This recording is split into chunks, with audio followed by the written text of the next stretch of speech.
Hey, what's up? It's John from Coding Addict, and welcome to another HTML and CSS project. And in today's video, we'll build a multi-page food recipe site.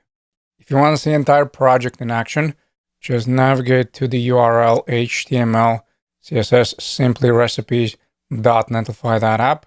Again, the URL is HTML CSS simply recipes.netlify that app.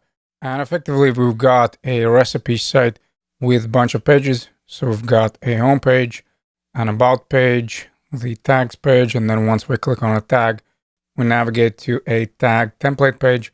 We also have got recipes page as well as the contact page. And also, if we click on a single recipe, we'll have a single recipe page. Before we start setting up the project, let me just mention that since it's a HTML and CSS project, there's going to be very minimal functionality and some copy and pasting, since in plain HTML, there are no templates or components. So for example, if you want to display Navbar in all pages, yes, you will have to copy and paste since there's no way around it. In order to follow along with the project, you'll need a star, and probably the fastest way to get it is by navigating to johnsmilk.com. Again, the URL is johnsmilk.com, and then look for the projects page and then filter by YouTube. So check for YouTube projects. And in here, if you click on this button, of course, you'll navigate to the project, the one that I just showed you, but you're looking for the star. So just click on the star or the source code. Both of them lead to the same repo. And once you get here, just look for download zip option. And once you download the zip, of course, you want to crack it open here. And then I'll just drag and drop and place it on desktop. I'll use my favorite text editor, Visual Studio Code, and I always prefer working side by side with a browser window. So open up the browser, I'll set them side by side, and then we'll go over what you can find in the project. And essentially, we've got two folders. We've got a final one and the star one, and of course, in the final is where you'll find the entire source code, just in case you ever need a reference. And the star is where we'll be doing all of our work. In the star, you'll find the general structure for the project. So I already prepared some stuff for you, like we have assets. So this is where you'll find all the images, some CSS files that I'm going to talk about a little bit later, some empty HTML pages. So these are all the pages that eventually we'll create, as well as one lonely JavaScript file. And if you take a look at the index.html, you'll find here the general setup where essentially we've got some link tags. So one is going to be for favicon, then the next one will be for normalized CSS. We also have one for font awesome icons and one for main CSS. And if you take a look at the main CSS, you'll find some global styles that I use in all of my projects. If you're confused about some of this stuff, for example, why I use normalize and what is the benefit of global styles, please watch my default star video where I cover all of that in great detail. And you can find the video link in the description. Lastly, while working on HTML and CSS project, I prefer extension called Preview on the Web, which spins up the local web server. And as a result, once I save the file, I can see the changes instantly.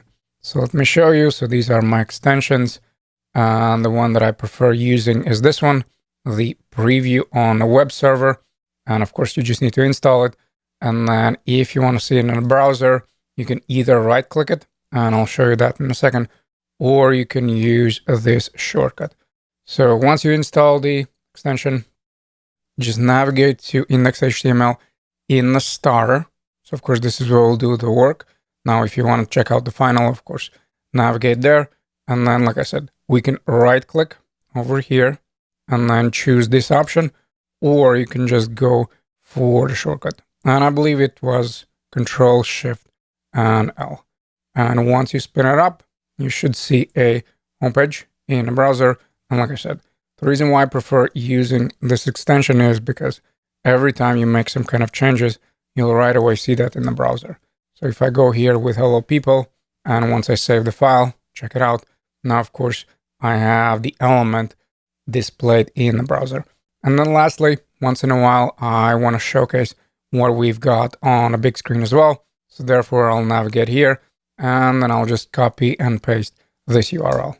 So essentially, I'll have two browsers. One is going to be the small one where you'll see the result right away. And once in a while, I'll hop back to the big browser just to showcase how something looks on the big screen as well. All right, and we're going to kick things off with a navbar, which has two layouts. We have a small screen layout and a big screen layout. And on the small screen, we can also toggle the links. So let me make this smaller. And notice this is going to be a small screen layout where, of course, we can toggle the link. Now, I also probably forgot to tell you that when I'm recording, I actually zoom in. So that's why everything looks so big, technically, if I go back to 100%. Now, of course, you'll see that everything is smaller. So don't be surprised if at some point your application looks a little bit different than mine. So let me make this big, and then I'm going to navigate back to the index.html. Again, I'm using my web server. I'm located in the star in the index.html. And of course, as always, we just need to start by adding the HTML.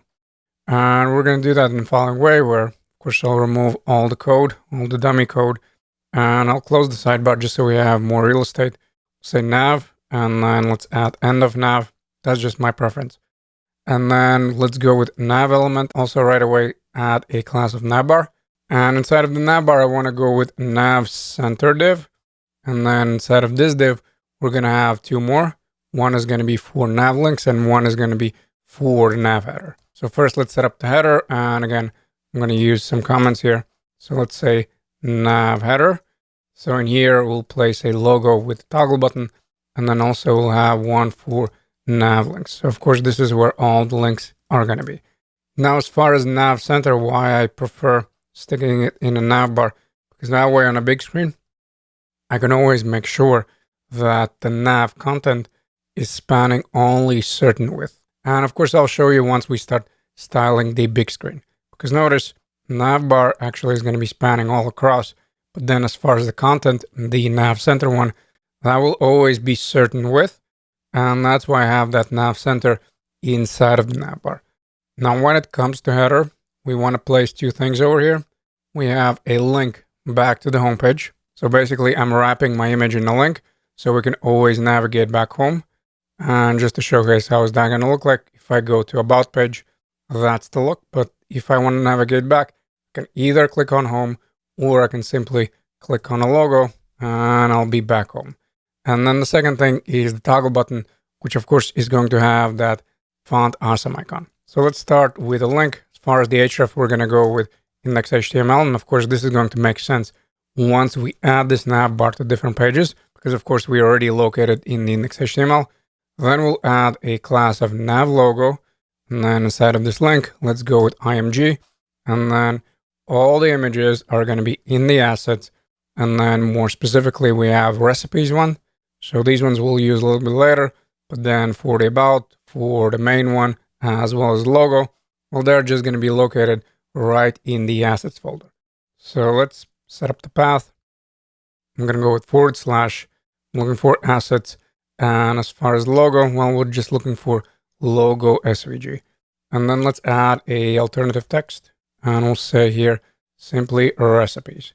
Let's save that one. We should see the logo on the screen. And of course we do. And after that, let's set up that button. And this button is going to have two classes. It's going to have a class of BTN. So this is coming from the global styles as well as the nav BTN, because we'll add a little bit more styling. And also, you know what? Let's add a type. And let's say that is going to be equal to the button. Then inside of the button, like I said, we're going to go with font awesome icon. So we're looking for I element. And of course, I can access these classes because I have the link to the font awesome. Notice over here. So that's the CDN link for the font awesome. And then as far as the classes, we're looking for FAS and then FA and align and justify. So once I have my element, of course, I should see my icon. And since I do, we can move on to the next thing. So once we set up the header over here, then we want to add a comment of links. And as the name already suggests, in the nav links, we'll have a bunch of link elements, but one of them, the last one, contact one, is going to be wrapped in a div because it will have a little bit different styling. Notice on a big screen has different styling, and of course also on a small screen. And because of that, of course, we'll wrap it in a div. So let's create 4 links, and we need to make sure that the values for the href actually match our pages. Otherwise, it's not going to make sense. And I'll start with index.html. And as far as the text, I'm going to go with home. But we also want to add a class of nav_link. And then I'm going to have 1 for about, 1 for tags, and 1 for recipes. And again, make sure that the href value actually matches the pages that we have over here. So let me toggle the sidebar, and then I'll copy and paste 4 times. And then as far as the values, I'm going to go with about HTML. Then I'm looking for tags HTML. And the last one will be recipes HTML. So recipes HTML, all of them have the class of nav_link. So that stays the same. And now, of course, we just want to change these values around as far as the text ones. So let me select them. I'm going to look for home. I'll remove all of them. And then we'll go with about. Then we're looking for tags. And of course, the last one will be recipes. And like I already previously mentioned, when it comes to contact, yes, it's going to be a link. Yes, it's going to navigate to the contact page, but we'll wrap it in a div with 2 classes, with the nav_link class as well as the contact link class. So let's say here nav_link and another class contact link. So contact hyphen and link. And then inside of this div, let's go with another href element and we'll say contact HTML. And then let's just add a class of button. And of course, as far as the text, we'll go with contact. And that should do it for the HTML. And as far as the logo, I created in Figma, which is arguably the most popular web design software out there. It's very easy to get started. And you can easily find a bunch of great tutorials on how to get up and running with Figma on YouTube as well as Udemy. And once the bones are in place, of course, now we can just start styling the navbar. Nice. And once we have the HTML in place, now, of course, let's start styling. And first, we'll worry about the small screen layout. So first, I want to set this one up, and then we'll worry about the toggle effect. And only then we'll set up the big screen layout. And we're going to do that by navigating to main CSS. Again, it is located in the CSS folder, and more specifically, main CSS. And then we have the navbar comment. So these are all the global styles. And then right after the navbar comment, we'll start styling. And let's just start with nav center. And eventually there's also going to be some styles for the navbar. But for time being, they'll probably not going to make sense. So I'll just add selector for the entire navbar. And first we'll start with nav center. And then you'll see what styles we want to add to the navbar as well. So let's start over here. And I just want to go with some kind of width. And since I want to set up this width fluid, meaning I want to set it based on a screen size, I'm going to go with width and then 90 view widths. So those are the units. And essentially that just means 90% of the screen width, regardless, whether that's really small or really big. And then as far as the max width, we're going to go over here. And then remember, I mentioned that I'm going to be using the CSS variable for that. And in my global styles, I have max width set to 1120 pixels. So that's the width I'm going to use. So let me go back, and in here, I'm just going to say hyphen, and then max width. And what this means is that our content in navbar is never going to be bigger than 1120. That's why we have the nav center, and that's why we added, of course, that max width. Now, you'll notice right now that, of course, the nav center is all the way on the left-hand side. Why? Well, because we have the width, but we haven't set up the margin or we haven't styled the parent container. So we have 2 choices. Either you go here with margin 0 and auto, so that will also always place it in the center, or we can work with a parent container. And in this case, we'll just say display flex and then justify content. We'll set it in the center. And lastly, we'll go with align items and we'll set it equal to center. But I can tell you right away that we won't be able to see that. Why? Well, because navbar doesn't have any height. So once we add the height, and that is going to be on a big screen, then we'll actually see this property in action. And if you're ever in doubt, I highly suggest just adding the background. So in this case, let's say you're confused what's happening with nav center. Simply go with background and then set it equal to red. Again, this is just going to be temporary. And then you can do the same thing with the navbar and change it around and set it equal to blue. And what you'll notice once you go to the big screen, so this is going to be that nav center. It's never going to be bigger than that 1120. And this is the remaining of the navbar. Again, if you're ever in doubt, two options: either you can set up the border, that's also something that people use, or you can just add the background colors. And that way you can clearly see, okay, so this is my nav center, and this is the remaining of the nav. And now, of course, since I have justify content center, you can clearly see that the nav center is sitting in the center of the navbar. So now let me comment these ones out because they're useful, but they're also a little bit annoying because, of course, I don't want to look at the red color all the time. And up next, I want to go with header. So now, of course, we're styling where we have the logo as well as the button. And this is going to be the case where I'll set up the height. And I'm going to go with 6 REMs. And what's really interesting is that once we get to the big screen, we'll change this height around. And effectively, we'll add the height to the entire navbar. But for now, since we're just styling the small screen, we'll go with height 6 REMs for the header. And then again, we want to go with display flex. And we'll go with justify content. And we'll set it space between. And essentially in here, we're just pushing these items as far as possible away from each other. So notice now buttons are all the way on the right hand side and the logo is all the way on the left hand side. And then I also want to set them up in the center vertically. And of course, in order to do that, we just go with align items and center. Of course, you can use the grid for that, but it's just always my preference to stick with flex if you have these straight up horizontal and vertical layouts. Of course, once it starts to get more complex, then grid is always a better choice. And after that, I want to make my logo a little bit smaller. So go with a nav header, and then I'll target the image. And essentially, I just want to go with 200 pixels. So now you'll see that, of course, our logo is a little bit smaller. Then we want to go with nav button. As you can see, we already have a bunch of styles applied because we're using that global button class. But I just want to add a little bit different padding. So in here, let's go with nav BTN, and then I'm looking for padding 0.15. And of course, I'm going to go with REMs. And then the same thing is going to be over here, where we'll go with 0.75 REMs. Essentially in here, just make this padding a little bit smaller and this one a little bit bigger.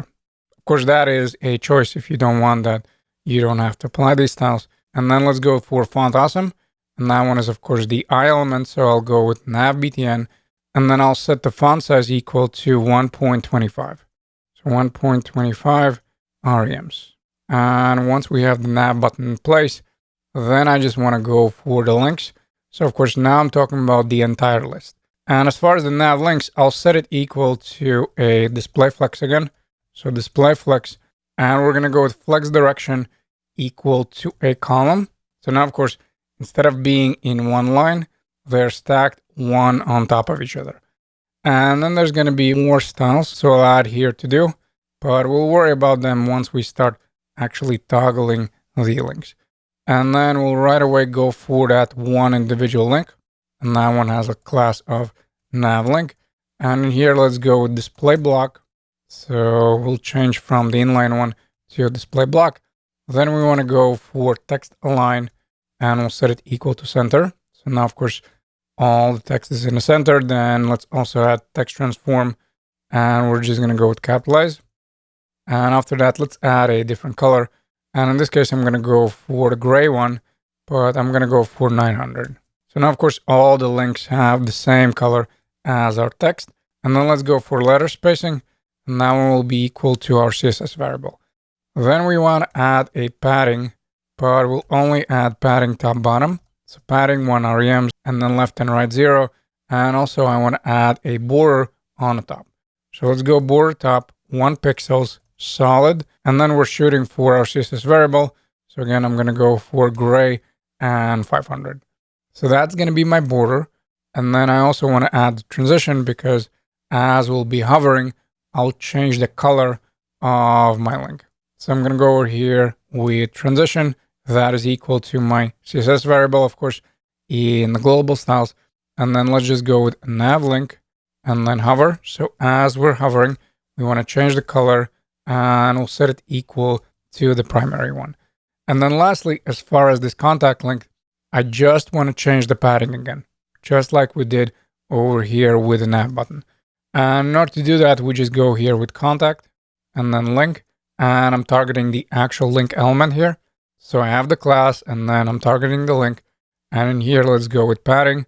And again, I'm going to go with 0.15 REMs and then 1 REMs left and right. And once we're done styling the contact link, we're almost done.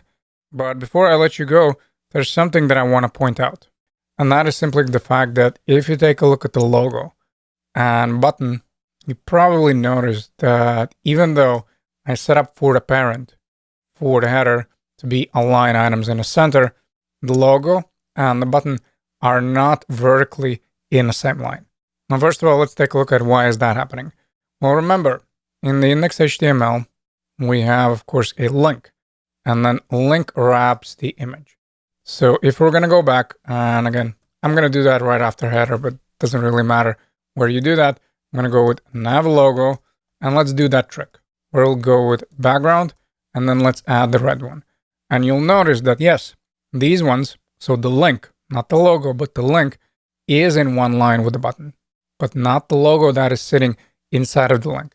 And in order to fix that, we simply need to set our logo to be display flex.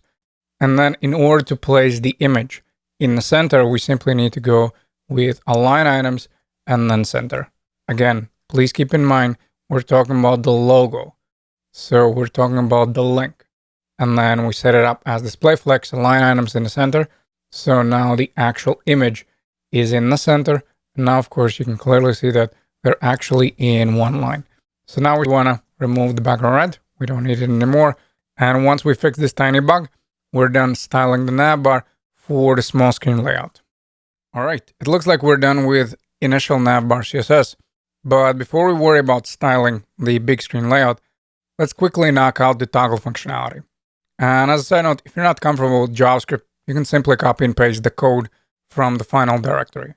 And the idea is following. On a small screen, we want to hide all the links by default. And we'll do that by setting up the height 0 in nav links. And in order to show them, we'll create a new class with the current height of the nav links. And lastly, in the JavaScript, we'll toggle the nav links by adding and removing the show links class. So the end result should look something like this, where if I make my screen size smaller, of course, notice we have the button, and once we click, we show the links, and once we click one more time, of course, then we hide the links. And like I already mentioned, the plan is following, where we'll find the nav links. There it is. We have our to do. And before we do anything, before we set height 0, I actually want to check the height of the nav links. So let's open up the dev tools.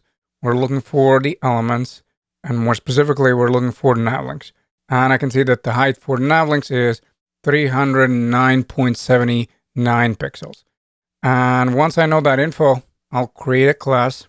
We'll say show links, and in there, we'll set up the height to be exactly that. Whatever we have right now for the nav links. And in my case, I'm going to go with 310 pixels. And once I have this height, now, of course, I want to go to the nav links. And like I said, by default, we'll hide them. So say here, height is equal to 0. Then we also need to set up the overflow hidden. Otherwise, you can clearly see that we can still see the links. So let's go over here, overflow hidden. And we also want to add the transition, because when we'll be toggling, I actually want that toggle effect to happen over time, not instantly. So therefore, we'll go here with transition, and we'll just be looking for the CSS variable, the transition one. And once we have all of this in place, we can actually test it out by just adding and removing the class, the show links one, in the DevTools. And then, of course, we'll navigate to the JavaScript file and add a functionality there as well. So let's go to the big screen. I always find it to be easier working there. So let's inspect. And of course, I'm looking for the nav links element over here, and then just click on the class. And right next to the nav links, just go with show links. And what you'll notice the moment you press enter, of course, now we can see the links. And if I remove the class, then you can probably already guess that we won't be able to see the links. And effectively, the only thing we need to do right now is just navigate to the JavaScript file. So let's go to the directory, the JavaScript one. We're looking for app.js. And in here, we'll start with simple hello world. And then back in the index HTML, we want to set up the script tags. So let's say here script. And as far as the source, again, we're pointing to the JavaScript folder and then the app.js. And if you can see the hello world in the console, then of course, we're moving in the right direction. And as far as the app.js, you can select the nav links and nav button directly, but I always like to set up a function that gets me that element. And if the element doesn't exist, so essentially, if I get back to null, then I just throw the error.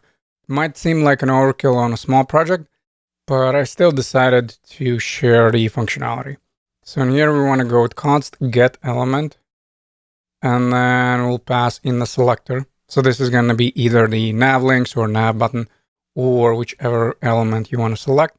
And then first, let's go with const element. So now we'll select it and we'll say document and then query selector. And now we pass in the selector. And you probably already know that in vanilla.js, if there is no element, so if I pass in some kind of selector that doesn't point to an element, of course, I'll get back the null. So I'll say here, if element exists, and only if it exists, then I'll return the element. Otherwise, I'll throw the error. And I'll just say throw and error.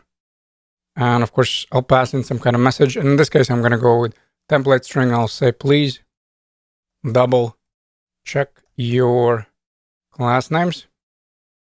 And we'll go with there is no. And of course, now I'm looking for that selector. And let's add a class here.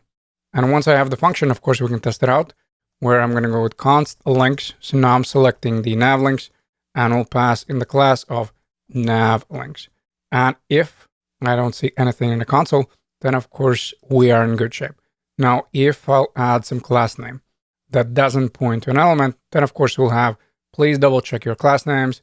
There is no blah, blah, blah class.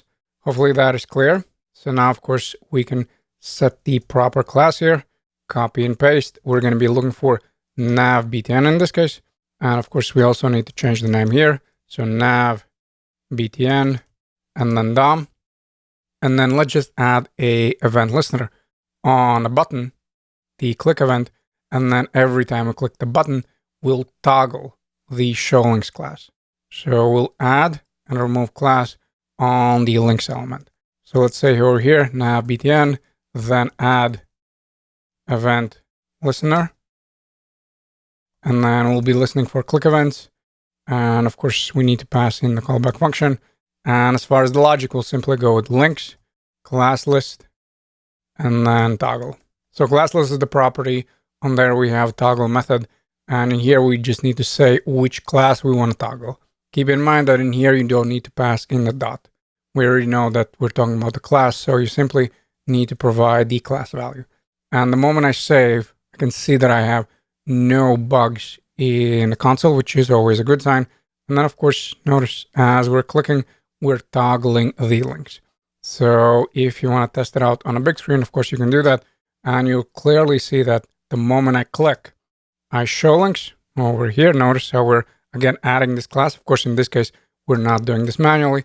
And then once we click one more time, then we hide the links. And before I let you go, let me just say that I'm fully aware that we are cheating a little bit.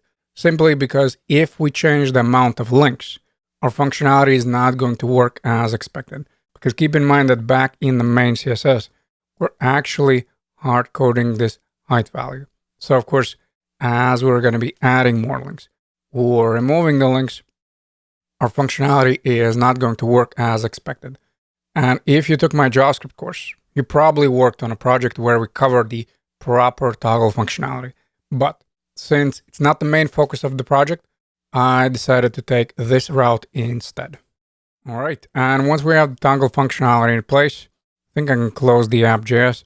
And now, of course, we'll focus on a big screen layout. So essentially, That's the look that I'm shooting for. Once we get to the big screen, I want all of them in one line.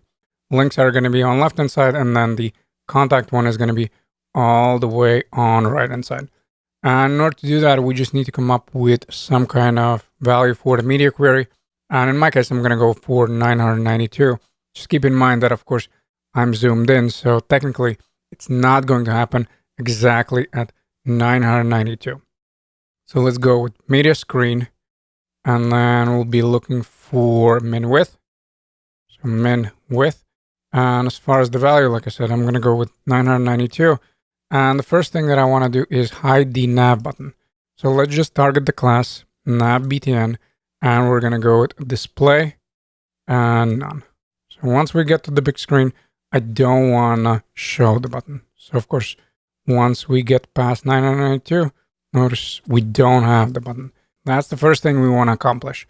After that, we want to go with navbar, and we want to set the height to be 6 rems. If you remember on a small screen, the nav header was 6 rems, correct? Now, in this case, that's not what I want. Therefore, I'll go with navbar, and then we'll set height to be 6 rems. And again, if you want to check it out, of course, add that background red, and you'll see how it's going to look like. Then we want to go with a nav center, and I want to set up display flex. Why? Because I want all of them in one line. Keep in mind that, of course, for the links, we'll still have to set them up as display flex as well. Otherwise, it's not going to work. There will still be flex direction column. But as far as nav center, yes, I want the header, I want the links in one line. Therefore, we'll go here with nav center, and then we're looking for display, and of course, we'll set it equal to flex. Then we want to align them vertically in the center, so we'll go with align item center. After that, we have the nav header, and this is the case where, of course, we'll target that. We'll say nav header. I don't want the height to be 6 rems. So let's just say here auto. So essentially, this is going to be the height of the actual content.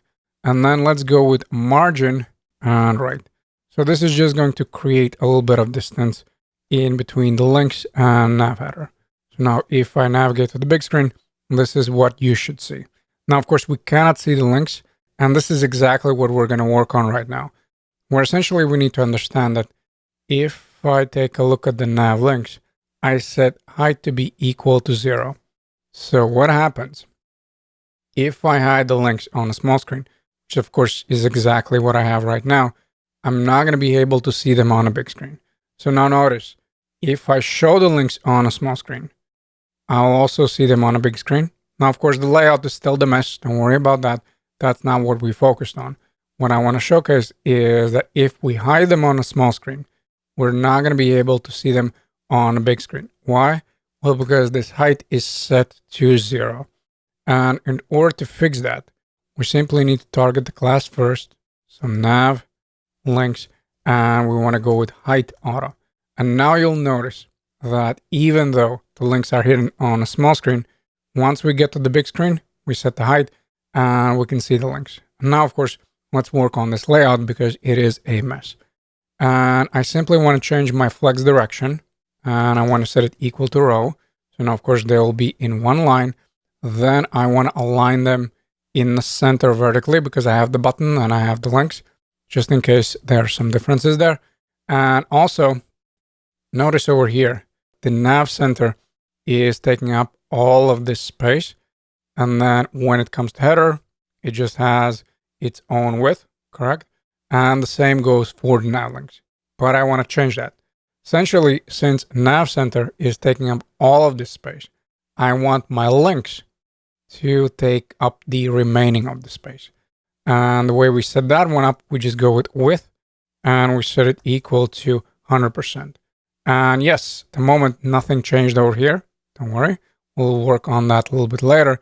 But now if we take a look at the links, notice they're actually spanning all across. So I have my nav center, that is still display flex, and now the nav links are spanning all across. Again, if you want to test it out, just go with background and red, and you'll see that, of course, now the links are taking up the remaining space.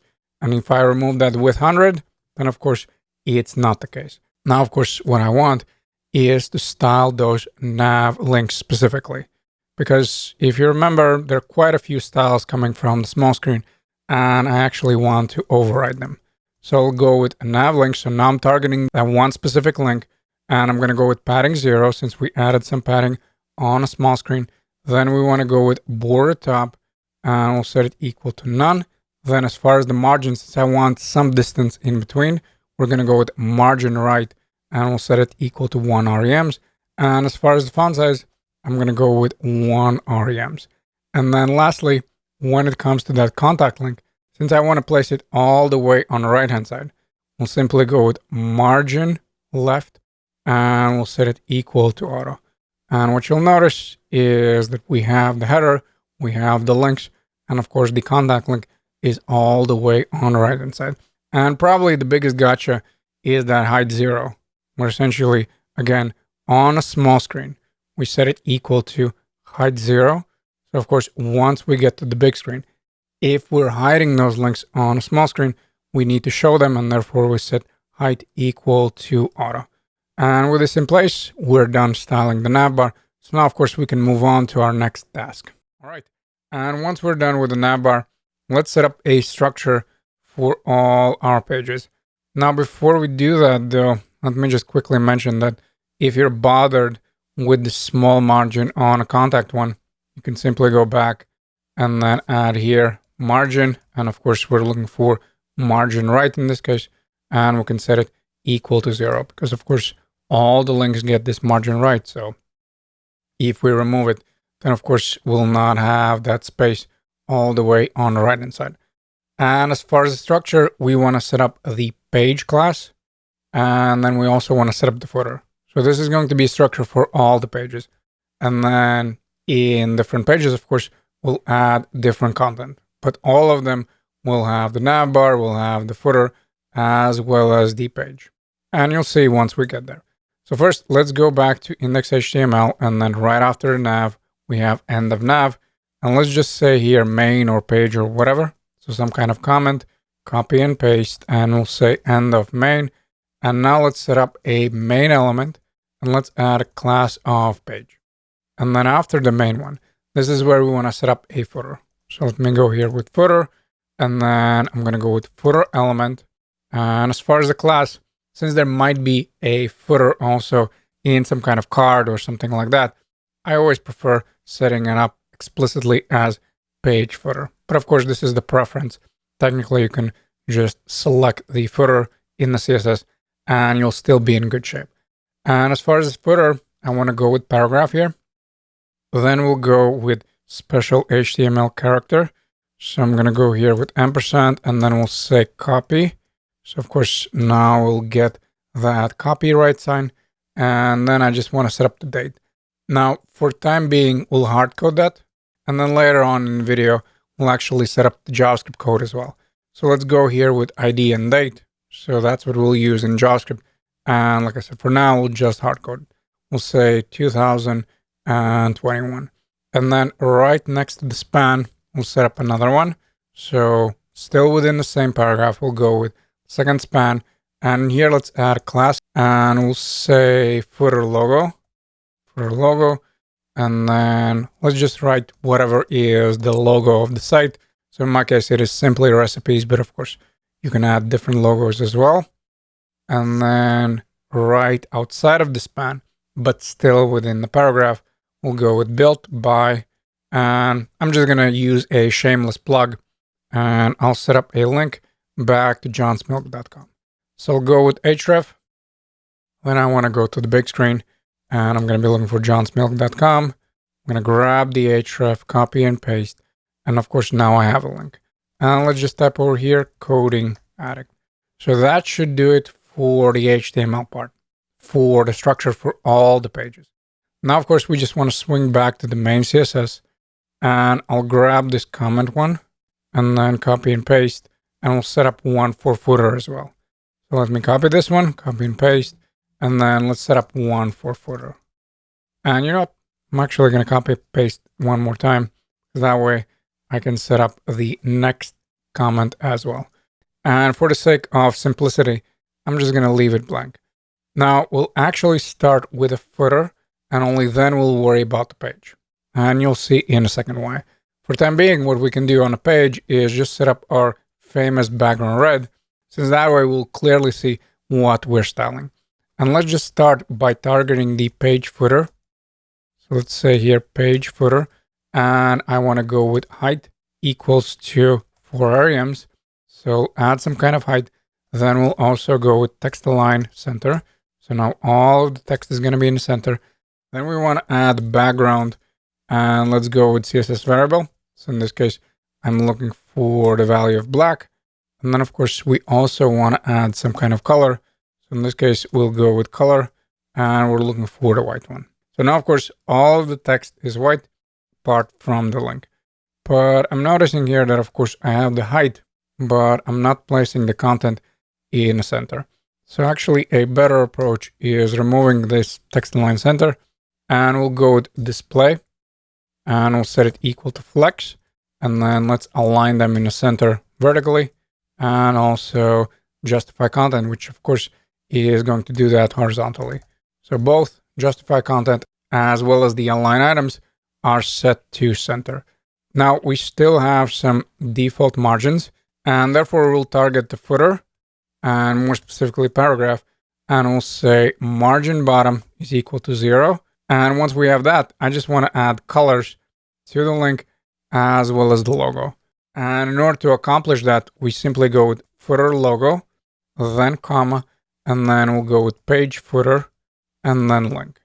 And now, of course, I want to go with color, and we'll be looking for the primary one. So once we set it up, of course, now the logo as well as the link have this primary color. And if I take a look at the complete project, that's what I'm shooting for. Now, the next thing that I want to do is set up the page height. Because if you notice at the moment, of course, yes, we do have the navbar, we have the footer, but I actually want the page to take up the remaining space. And how we can do that? Well, we can use min height, and we'll use the calc function because both the navbar as well as the footer have some kind of height. And first, let's start with some kind of width. So in here, let's say background red, and we'll go with width, and width always will be 90% of the screen size. So that's why we have view width units. And of course, I also want to set up some kind of max width, and this will be equal to my CSS variable. So let's go over here with max width. And eventually what you'll notice is that the content of the page is going to be aligned exactly like the navbar. Because if you remember, we also use the max width in the nav center. So that's why both of them will be in one line. Now, of course, we have no content, so you cannot see that yet, but trust me, eventually it's going to be there. Then we want to go with margin 0 and auto. So now we'll always place it in the center. And then I also want to add a little bit of padding on the top. So say here, padding top, and let's just go with 2 REMs. Now, of course, we can clearly see our red box, which essentially is going to be our page. And lastly, what we want is set up that min height. So for all the pages, there's always going to be this min height, and I want this to be 100%, but I want to subtract the height of the navbar as well as the height of the footer. So we can do that by setting up min height. Then we'll go with calc function, and let's just go with 100 view heights. So this is going to be 100% of the screen minus, and then of course we want to add 6 REMs plus the 4 REMs. And what you'll notice that regardless of the screen size, this is going to take at least 100% of the height. Now, of course, if we'll add more content, it's going to be bigger, and you'll see that in later pages, but at least minimum, it's going to be 100% minus the navbar as well as the footer. And then before we add that to all the pages, I actually want to go to the app.js. I want to target the date element, and I just want to showcase how we can add this dynamically. So for time being, let's just remove this code. Essentially, let's just remove the current year because we're not going to be hard coding that. And I want to swing back to app.js. And in here, right after the nav button, we'll go with const date. So now we're selecting get element. And of course, I'm looking for that ID. I'm going to say date. And in here, we'll just go with const current year. And if you want to convert year in JavaScript, we just simply go with new date, we invoke it, and we have a function by the name of get full year. So now, of course, we just need to go with date. So that's the element, then text content, and that is equal to the current year. So this way, we'll always have the current year. We won't have to hard code this. And then lastly, once we have this structure, I actually want to take it, copy and paste and set it up in all the pages. And before you get mad about it, before you get mad about the fact that we still need to copy and paste in all the pages, let me just say one more time. Since we're just using straight up HTML and CSS, we don't have any concept of templates or components that we have in React. So yes, if we have multiple pages, there's really no other way. And of course, once we set up structure for all the pages, then we'll worry about index.html, and then one by one, we'll add code, meaning the HTML and CSS, to the rest of the pages. So once you have the structure, since we'll use it in all the pages, and since we have all the correct links, whether that is for CSS or for JavaScript, I want to take all of this, and then one by one, I want to add it to all the pages. Because in here, yes, we have some boilerplate code, but essentially what we want is just select everything and then overwrite with our current code that is coming from the index.html. And of course, the only thing you need to do over here is just change the title. And since this is 404 page, since this is an error page, I'm going to go here with error. And if you want to add more text, of course, you can do that. But in my case, I won't. And then just so I can understand what is happening, where I have the page, I'll also add a heading 1 and I'll say error page. And again, we need to do that for all the pages. We want to do that for about, contact, recipes, single recipe, tag template, and tags. And of course, I'll stop the video because I don't think it's very useful for you to watch how I do to all the pages, but I strongly suggest you do the same because that way it's going to be easier later on when we set up the pages. And once you copy and paste our page structure, your website should look something like this, where in all the pages, you'll have the navbar, you'll have the footer, you'll also have the page with a heading 1 with the name of the page, and of course, a title that matches wherever is the file name over here. And essentially from the navbar, you should be able to navigate to all the pages as well as the 404. So the 404, of course, is the one where we need to go to the URL, and let's just say 404 HTML. And effectively, this is an error page if the user is looking for some kind of resource on a server that doesn't exist. And just to showcase how is that going to look like in the actual dynamic application, let me just find here Gatsby version 3. So this is the original project. Notice if I'm looking for some kind of page that doesn't exist, let's say users page, we'll see this 404. So that's the one that we'll set up here in the error page. And with all of this in place, now, of course, we can keep working on a project. And up next, I actually want to work on a homepage where we have this banner. All right. And once we have all the structure in place, now, of course, let's worry about our hero. And essentially what I want is some kind of div with a background. And for that background, we'll use the image. And then we'll also place a text in the center. And as far as the HTML, we want to go to index.html. So, of course, this is going to be our homepage. And then inside of the main, let's just add here a comment. Let's say that we're going to be looking for the header element here. And then let's go with the actual header element with the class of hero. And inside of it, we're going to go with hero container and hero text. And you'll see in the CSS why we have this nested structure. So let's go with hero container. And then inside of that hero container, we're going to go with hero text. And then in there, we'll place the heading 1 with some kind of text. Again, in my case, it's going to be simply recipes. And then right below it, we'll go with a subtitle. And that one will be no fluff,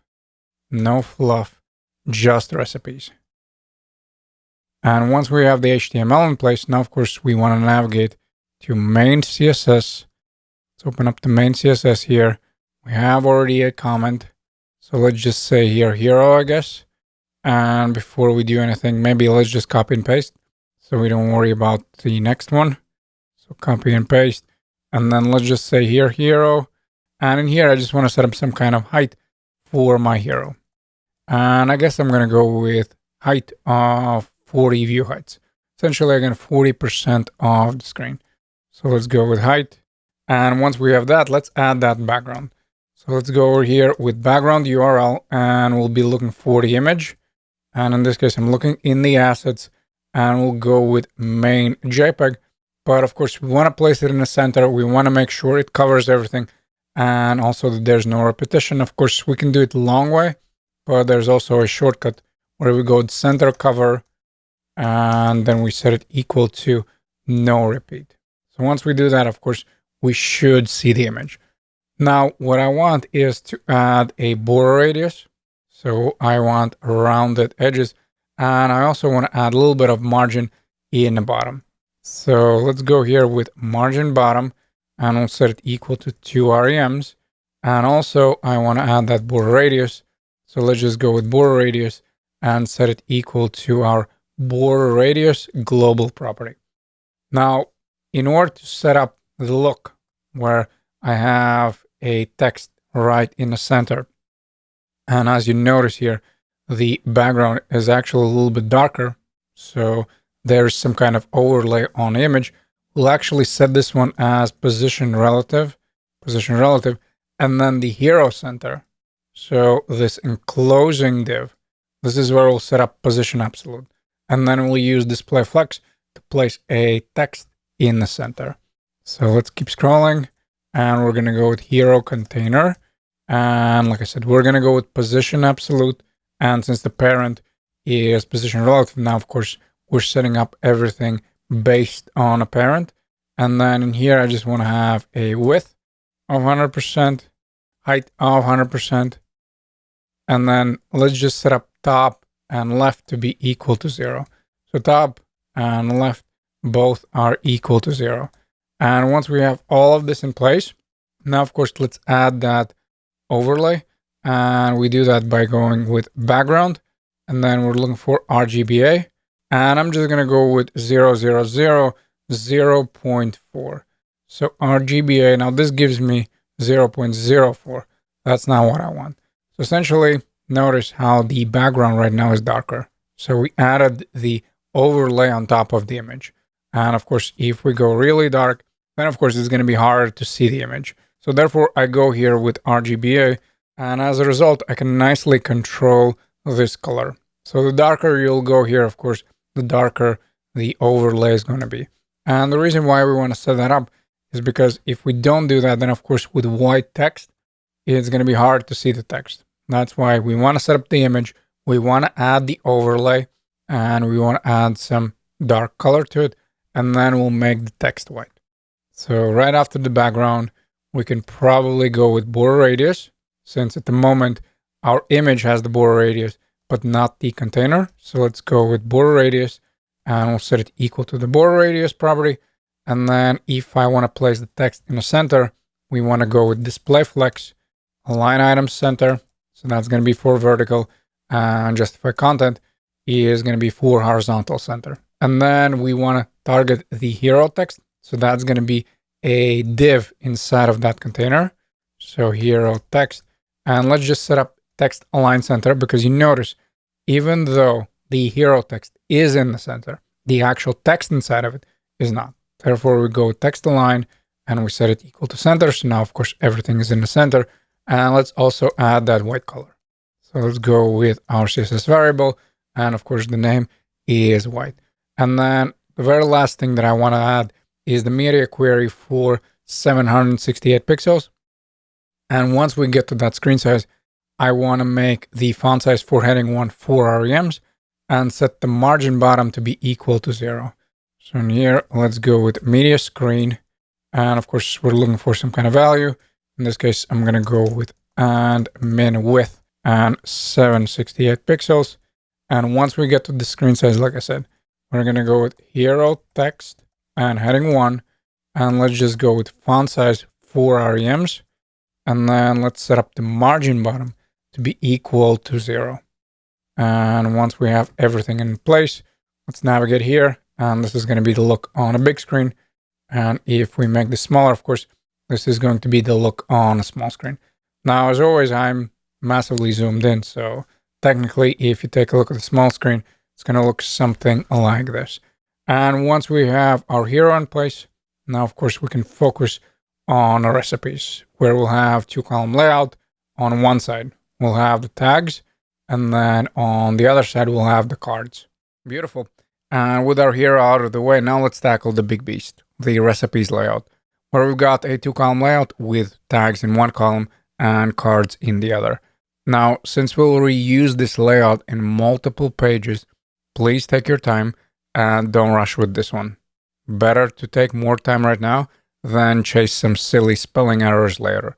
And from my part, I'll probably be even more annoying than usual by repeating the same things over and over. Since in here we have the nested layout, so it can get tricky. And therefore, I think it's important that I basically keep repeating the same things. And we'll also split this one into multiple videos, just so we can build everything step by step. The good news, once we're done with the recipes, it's pretty much smooth sailing from here on out. And effectively, we want to go back to the index.html, of course. We're looking for the main, and you want to place this one in the main. So not outside of the main, not inside of the footer. You still want to place it in the main, and therefore I'll add a bunch of comments here as well. Again, we will reuse this one, so it's much easier if you have clear comments where the next section starts or the element, and hopefully you get the gist.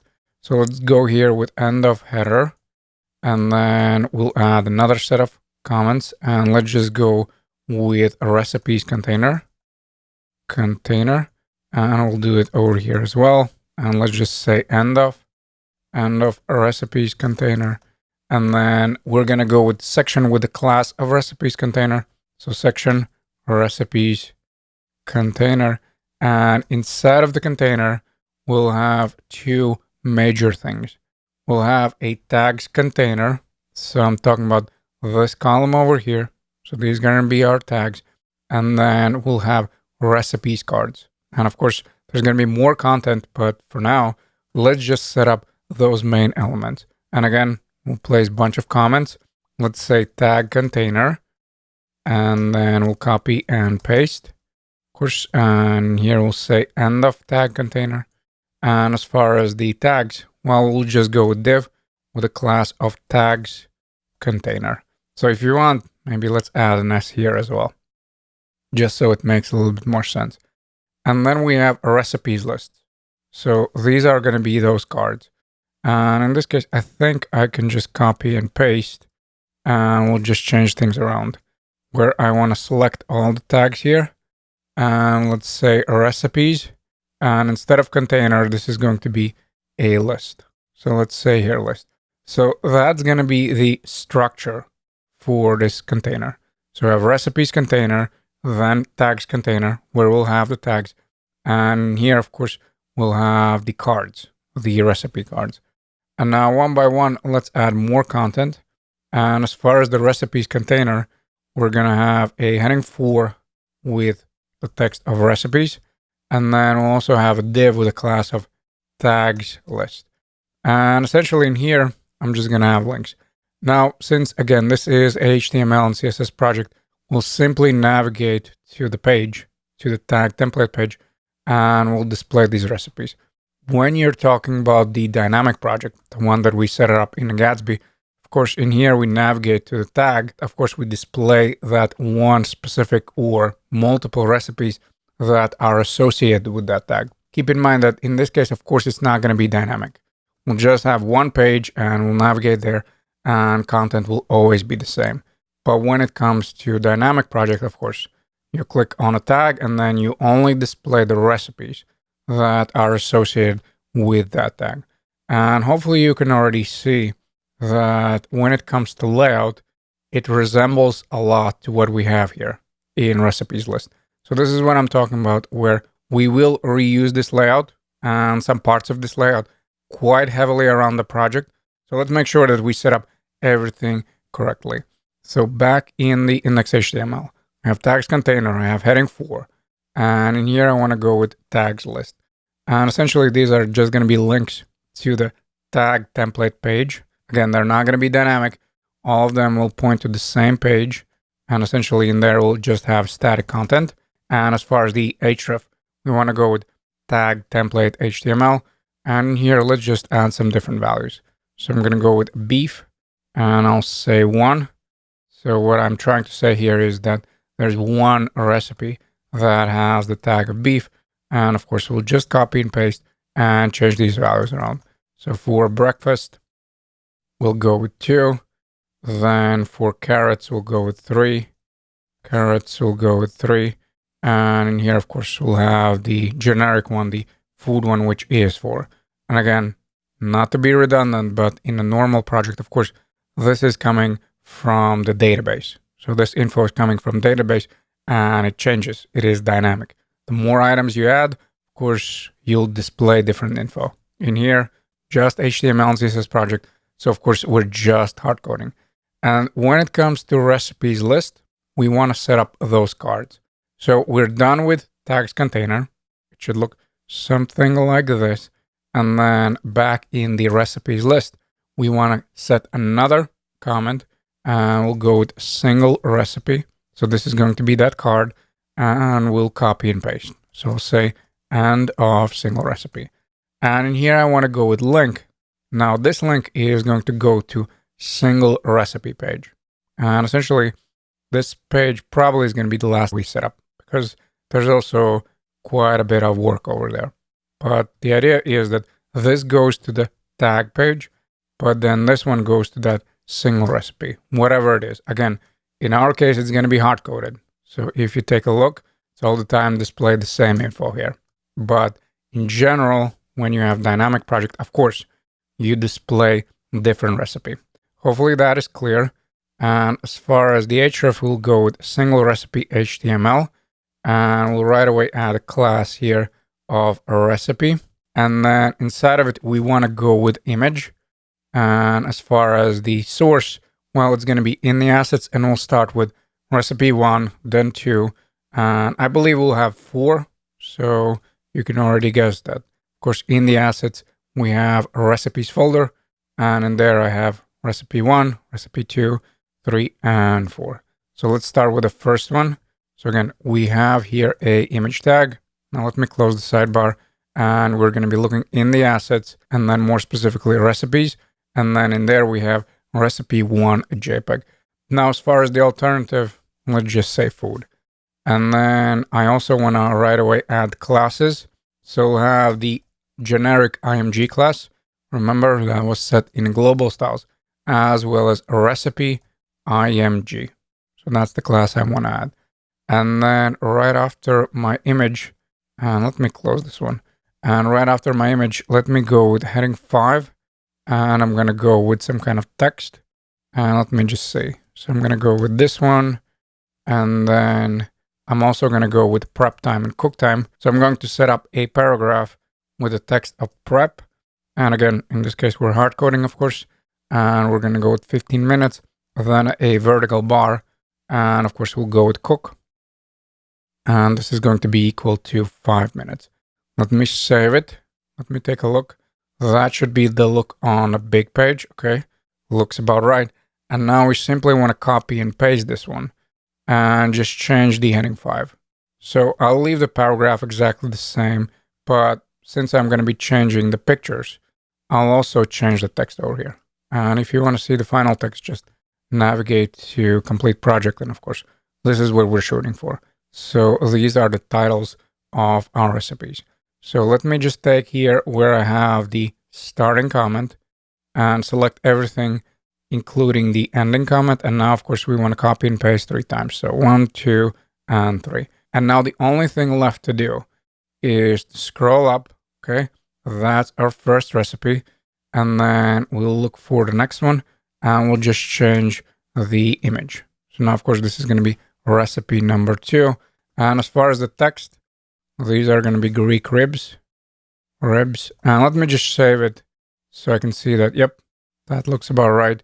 Then we have vegetable soup. and that is going to be recipe number 3. And of course, I'll change the text here as well. And the last one will be banana pancakes. And of course, we want to change the image as well. So in this case, we're looking for recipe number 4. So if I take a look at the big screen, it should look something like this, where of course we have the recipes. So these are going to be our tags. And then we have those 4 recipe cards. Wonderful. We're actually done with HTML. So now let's navigate to main CSS. And of course, let's set up the styles. And like always, we'll start with the small screen, of course, and then we'll worry about the big screen layout. I have my comment here. So let me copy and paste. And here I'll just write recipes. And then in order to help us, I'll add some borders again, just so we have understanding of what's happening. So in here, let's go with a recipes container. So that's going to be that main container. And here we'll go with display grid. And if you remember, by default, it's going to be a 1-column layout. So that's exactly what I want on a small screen. But eventually, keep in mind that this is going to be a 2-column layout, correct? So we might as well set up the gap right now for both, 4 rows as well as the columns. Again, I'm talking about the parent container where I have the recipes and the cards. And therefore, I'll go with gap here and I'll say 2 REMs. And we'll set it up as 1 REM. Again, at the moment, we'll only use 1 because we have 1-column layout. But then eventually, once we have 2 columns, essentially once we set up the media query, of course, then we'll use both of the values. Hopefully that is clear. And like I said, in order to help us, let's just go with 2 pixels, solid and red, just so you can see what's happening. So that's going to be my main container. Then we want to go with tags container.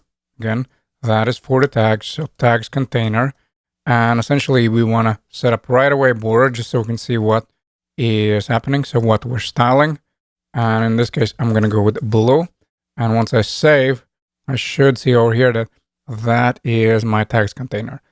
And as far as the styles, I actually want to place it all the way in the bottom. So I want to change the order. Notice over here in the index HTML, what do I have first? Of course, I have the tags, correct? I have my tag container, and only then I have the recipes list. And as a side note, let me just change this one as well. So it's not going to be a recipes container. We'll go with recipes list. So end of recipes list, just so we have a little bit more clarity. And then what I'm trying to do on a small screen is to actually change the order. So notice here, I have the hero first, and then I have the cards. And all the way in the bottom, I have the recipes.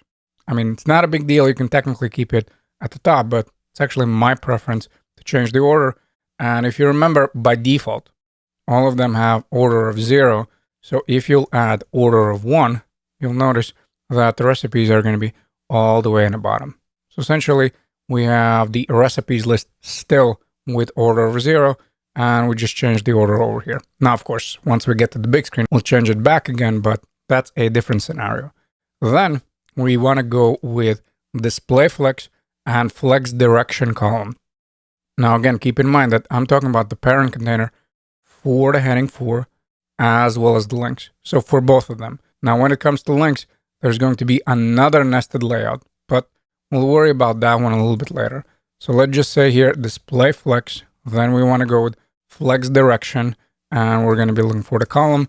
And eventually we want to set up the padding in the bottom as well. And we'll set it equal to 3 REMs. So it should look something like this. Then we want to go with a recipes list, and then we'll swing back to the tags. So let's go over here with a recipes list. And again, by default, this is going to be a 1-column layout. And we'll do that just by setting up display grid. And then we'll right away set up the gap of 2 REMs and 1 REM. And again, this is going to be the same as with the main container, where since we have 1-column layout, of course, we're not at the moment using both values. But how the recipe list eventually is going to look like? Well, it's going to be a 3-column layout, correct? So therefore, I right away add that gap property with both of the values. And also, I want to do the same thing where I'll add the padding bottom equal to 3 REMs. Then we want to swing back to the tags. So I set up pretty much the major styles for recipes list. Now I want to worry about the tags. And first, let me scroll down just so I can see what's happening. And we're going to go with tags container. Then we're looking for heading 4, of course. And we'll add a little bit of margin in the bottom. So say here 0.5 REMs. And then as far as the font weight, let's just change it around and let's set it equal to 500. After that, I want to go with entire list. Of course, I'm talking about the actual tags list, and I'll make the screen size bigger just because I have zoomed in. Otherwise, it's going to look funky. And we're going to go with tags list. And in here, we want to go with display grid, and we'll right away set it up as a 3-column layout. So let's say grid template columns, and we're looking for 1 fraction, 1 fraction, and 1 fraction. Again, keep in mind that, of course, this is going to be a small screen layout. Once we get to the big screen, of course, we'll set it back to 1 column layout. Then we want to style the actual link. So let's say over here, tags list. And of course, I'm looking for the link element. As far as the text transformation, we'll capitalize it. Then we want to set them up as display block. And after that, we want to set up the color. And I'm going to go with my gray 500 here. And also I'll add transition because there's going to be a hover effect. So transition, and then as far as hovering, let me just speed this up by copying. And then I'll say hover. And as we're hovering, I'm just going to change it to primary. So again, copy and paste the color. And instead of gray, let's go with primary.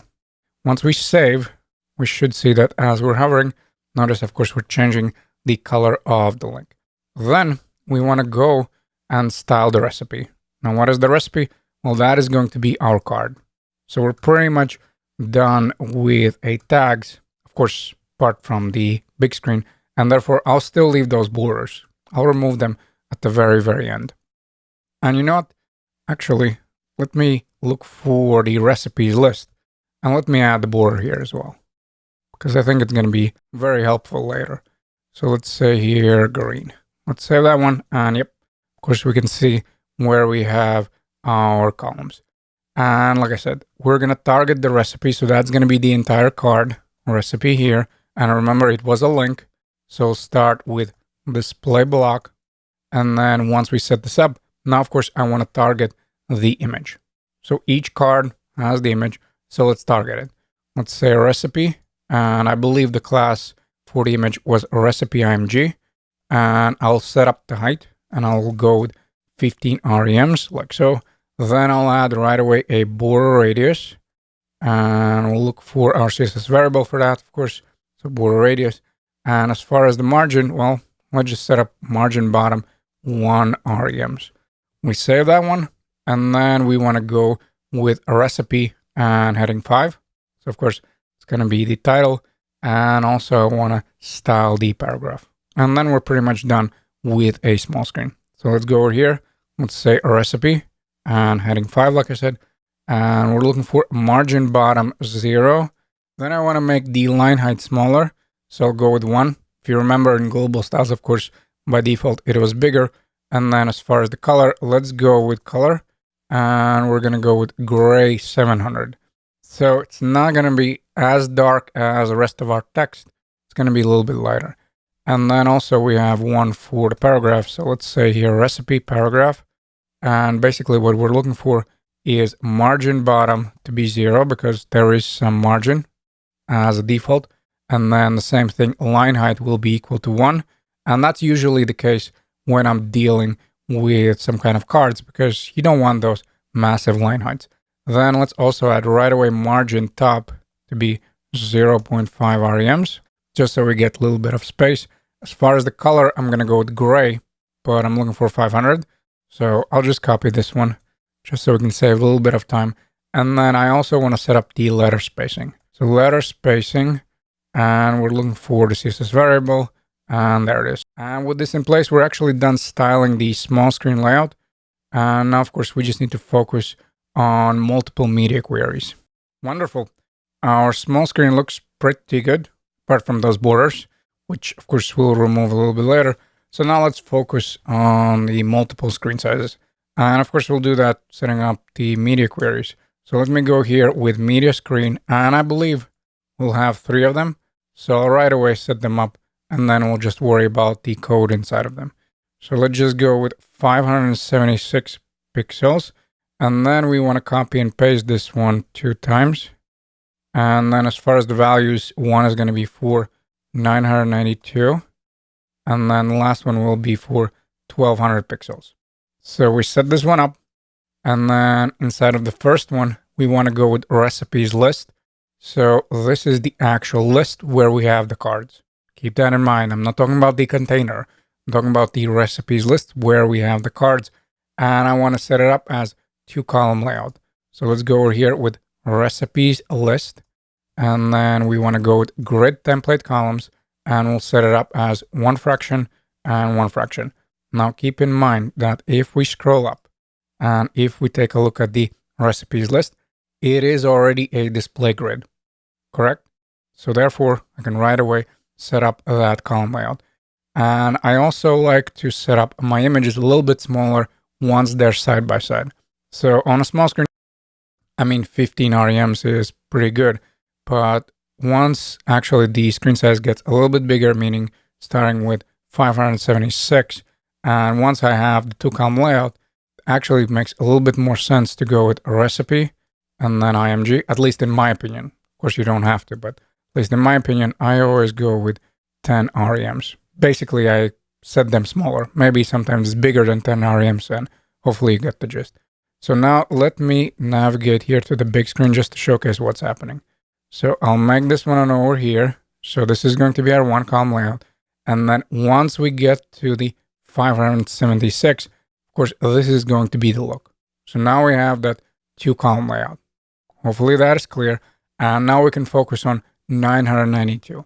Now at 992, we'll actually change the layout for the entire container where we have the tags as well as this recipes list.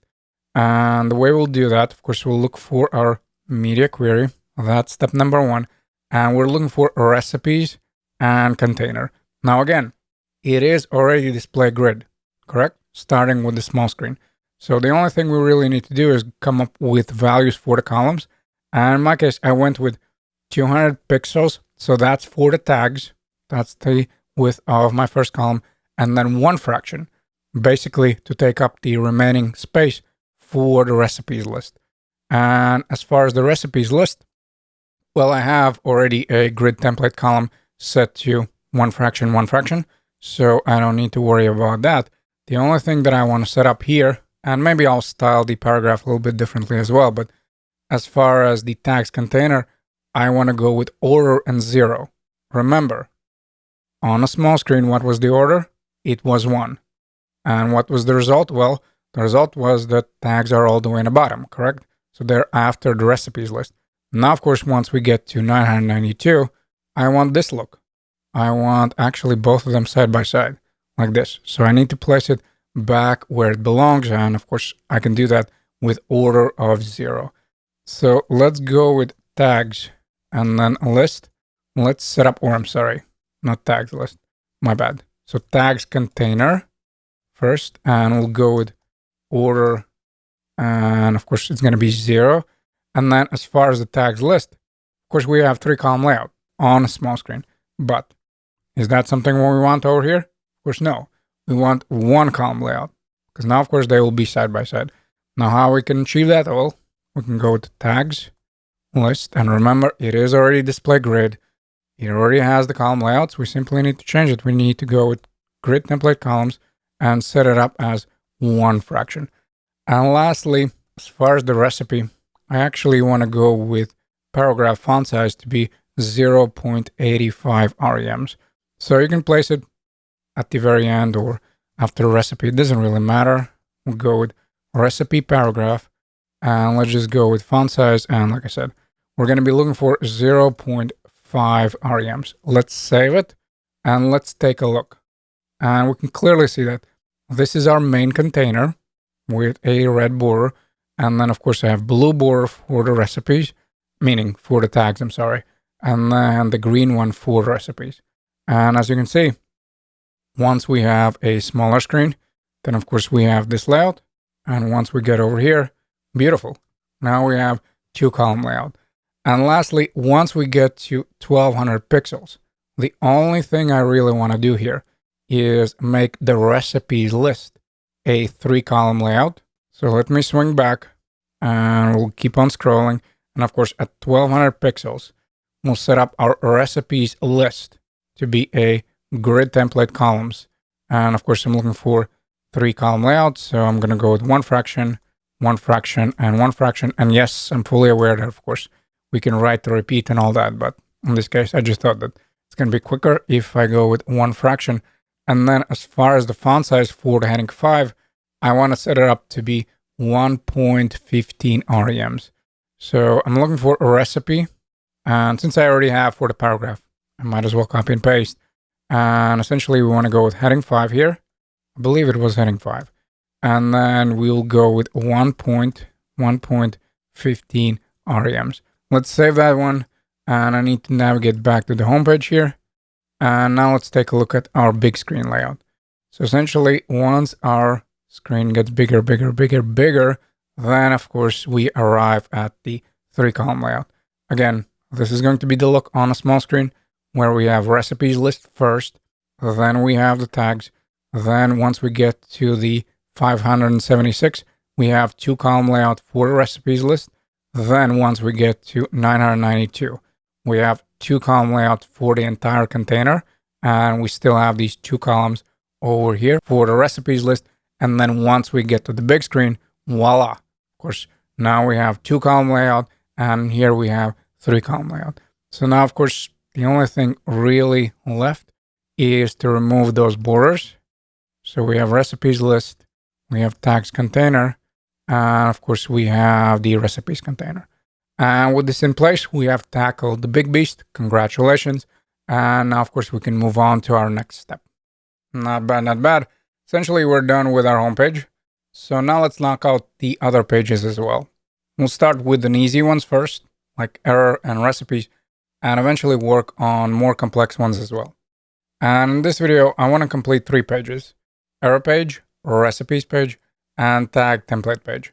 Let's start with an error. And I know I already said this before, but essentially the 404, the error page, is if the server cannot find the resource.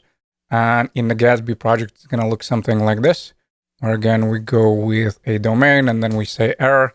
And of course, that's going to spit back the error page. And actually, if you deploy this project, the simple recipes one, it's going to work the same way. So even the HTML and CSS one on Netlify, if you're looking for some kind of page that doesn't exist, since we have the 404, of course, we'll get back this result. Now, in our local development, that's not going to happen because the extension is not that smart. So in order to see the page, of course, we'll have to do that manually. And the way we're going to do that in the project is following way. Where first on a big screen, let's just type 404 HTML. Okay, looks about right.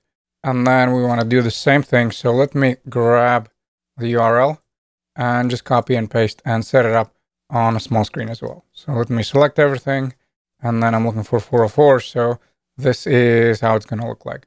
Now, when it comes to actual code, of course, we want to navigate to 404 HTML. Of course, this is going to be our basic structure for all the pages. And for the error page, we simply want to add one more class here, since we'll add a little bit more styles.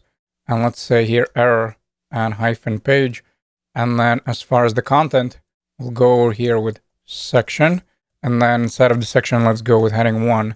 And let's say error. And then lastly, let's go with heading 3. And we'll say page not and found. So we save it over here. And now, of course, we just want to go back to main CSS. Again, we're looking for our comment. We want to make sure that we have it for the next one. And in here, I'll just say error. And as far as the code, essentially what we're looking for is that class of error page, and we'll go with text align, and center, like so. And of course, we also want to add a little bit of padding to the top, and that one will be equal to 5 REMs. And when it comes to a heading 1, let's just go with error page and heading 1, and let's go with font size and 9 REMs. And you know what? I messed up a little bit. We're in the 404. We actually want to go with 404, the numbers, not the text of error. And now, of course, we have our error page. And once that is done, let me just navigate back. And in this case, we're looking for recipes page. Again, in the navbar, look for a recipes page. And the same is going to be on a big screen where we want to go to the recipes page. And what's really cool, we already have all the code for it. And you know where we'll get the code? Over here. Take a look at the project. So this is our homepage, correct? We have the hero as well as the recipes layout. Now, what do you think is going to be in recipes? Well, it's going to be pretty much the same page without the hero. And again, this is the case where, of course, normally this is some kind of template, or this is a component where you just pass in the data. So you don't have to repeat yourself. But like I have already said a million times, since we're working with just HTML and CSS, yes, we'll have to copy and paste. And now, of course, let me go back to my project. And I'm looking for the index HTML. And this is the reason why I added so many comments over here, because we definitely don't want to mess this up. So we have main over here, correct, with a class of page. Then we have the hero, so we can actually collapse this one. And what we're looking for is this entire container. Now there's going to be a few more instances where we'll just be looking for recipes list. This is not the case. In the recipes page, you want to take the whole thing. So therefore, I have these comments where I have recipes container. So copy everything with the comment of recipes container and then end of recipes container. That's what you're looking for. Not the main. No, that stays over here. But the recipes container, yeah, take the whole thing, copy. And now, of course, I want to navigate to recipes HTML. That's my page. We keep on scrolling. And where we have the page, the main one, we simply want to dump our recipes layout. So we just paste our code over here. Let me save a recipes HTML as well as the index one. And now in our project, if we take a look, voila, we have a recipes page done. So this is going to be our home page, and this is going to be our recipes page. And lastly, in this video, I want to work on tag template, which also is going to look very, very familiar. Because if we take a look at complete project, either the Gatsby one or just HTML and CSS, which you'll notice that if we navigate to a tag page, what do we have over here? We have some kind of hard-coded value, which of course, again, is not going to be the case in dynamic project. So this value will change based on the tag. Now, in this case, of course, that's not the case. We'll always have this beef. And then what do you see over here? It looks like a list, correct? Now, where do you think this list is coming from? Over here. So that's why we set up the CSS in such a way where it doesn't really matter where we're placing that list. It's gonna have one column layout on a small screen and then two column layout on a bigger screen. And then once we get to the big screen, it's gonna be a 3-column layout. And in order to set that up, we simply go and look for the tag template. Because remember, in the index HTML or in the recipes now as well, when we're talking about those tags links, where do they navigate? Tag template, correct? So therefore, we'll look for tag template. And then again, we have the main one, the class of page. And now, of course, we just want to change it around a little bit, where we'll start by setting up a enclosing div. And we're simply doing that because I want to place the heading 4 on top of the rest of the content. And we're going to go with beef. So again, we're hard coding some kind of value, in this case, beef. And now what you want is grab the recipes list from the index HTML. And I'm not going to repeat this whole spiel about why we're copying pasting, because I think I already have mentioned this way too many times during the project. So we're looking for recipes list, not the container. We're looking for recipes list. Take a look at the comment and then look for the end one as well. So we're looking for end of, and in here I probably messed it up. Or no, sorry, I messed it up right now because I was looking for a different comment. Again, we're looking for recipes list. My bad. I mixed it up with the recipes container. End of recipes list. That's the endpoint. We copy this one and back in the tag template, copy and paste. And congratulations, we have 3 pages out of the way. So now, of course, we have the home page, we have the recipes, we have 404. And if we click on one of the tags, whether in the recipes page or in the home page, where are we going to navigate? We're going to navigate to a tag template where it will display the tag and list of recipes, which again normally would point to the recipes that are associated with that tag. And of course, you will be setting this up dynamically normally. But if we're just worried about HTML and CSS, we have 3 pages out of the way.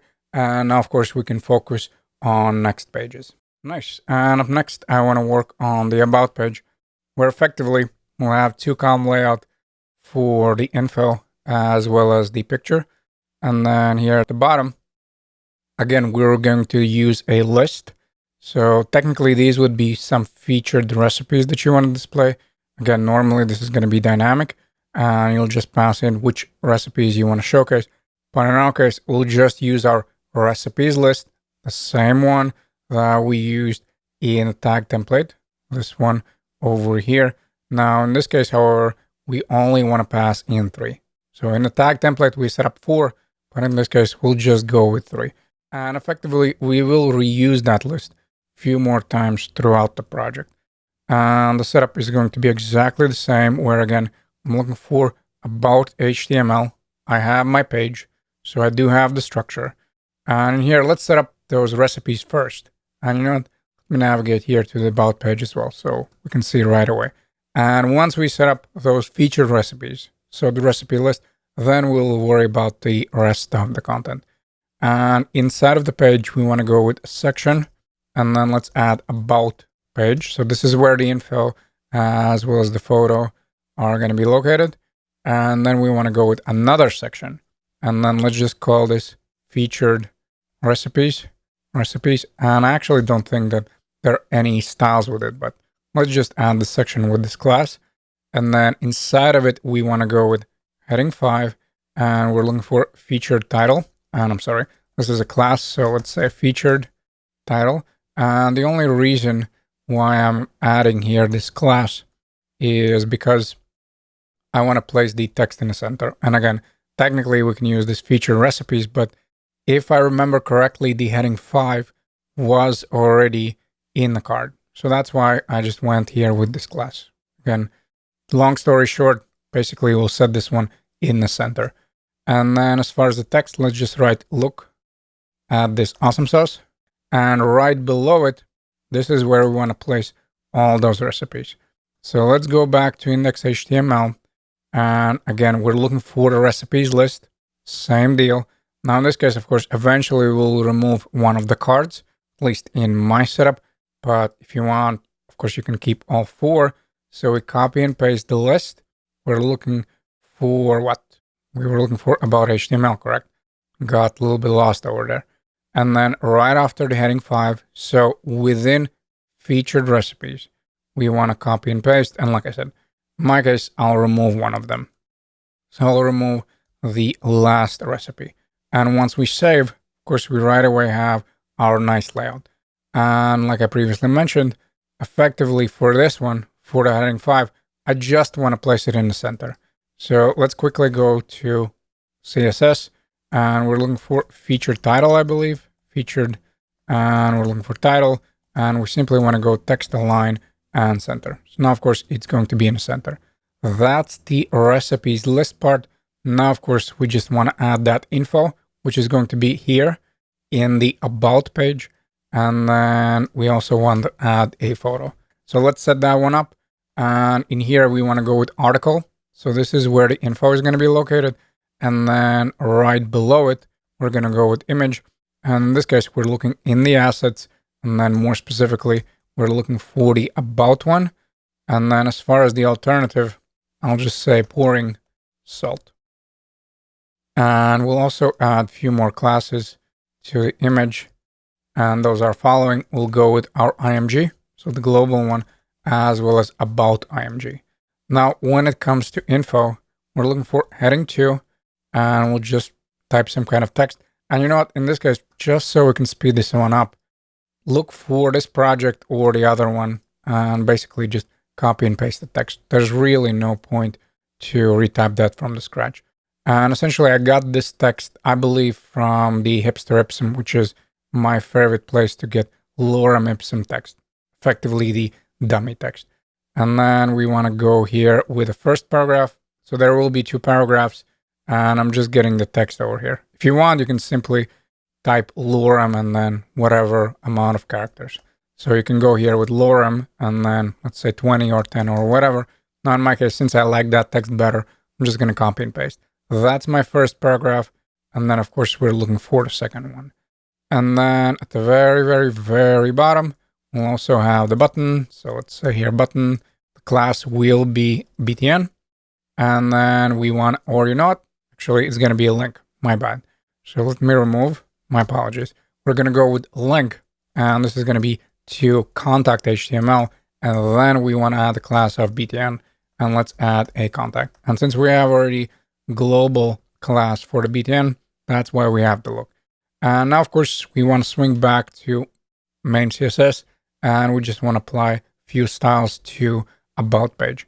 And I'm just going to keep this one in the bottom because I like to keep things organized that way. But of course, you can leave it at the top as well. And we're going to go with about page. We're looking for the heading 2. So that's that main heading with that dummy text. So about page, heading 2. And in here, we'll say text transform. And we'll set it equal to none. So there's no transformation because for all the headings, we have that base transformation. Then as far as the font size, I'll go with bold. So I'll make it a little bit bolder.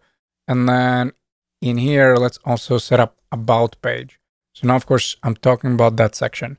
And first, I want to go with display grid. And again, by default, it's going to be that one column layout. But that doesn't stop me from setting up the gap, correct? So again, I have 2 REMs and then 4 REMs. So this one, of course, is going to be for my row. And then this one will be for my columns. And again, at the moment we have one column, so it doesn't really matter. And then we also want to set up right away some kind of padding here. And let's go with padding bottom 3 REMs. So that's going to be added to this entire thing. So now, of course, we have distance between the section, the about page, and our featured recipes. And then we also want to target right away the image. And as far as the about image, well, we have the class, correct? So let's go with about -img. And we're looking for border radius, and we use our CSS variable for that. And as far as the height, well, let's set it up as 300 pixels. Now, of course, the height is a little bit smaller. And then we also want to, of course, go with some kind of media query because on a bigger screen, we'll have a 2-column layout. So let's set up a media screen. And as far as the size, let's go with and min width. And in my case, again, I went with 992. That was just my preference. And we'll target the about page. We'll set up grid template columns as 1 fraction and 1 fraction. So we have 2-column layout. And then when it comes to rows, I'm going to go with 400 pixels. Now keep something in mind where, of course, we'll have only 1 row. And essentially what I'm doing, I'm setting up the height for my row, and then I'll use the height for the image, and I'll set it equal to 100%. So effectively, as a result, my image is going to be the height of my row. So let's try it out over here. We'll say grid template rows, and we're looking for that 400 pixels. And then, of course, in here, we'll go with align items, and we're placing it in the center. And I'll comment this one out in a second just so you can see why we're adding that one. And let's go with our about img. And then in here, we'll go with height. And like I said, we're going to go with 100%. So now what happens on a small screen, we'll have this look. So once I make my screen size smaller, it's going to look something like this.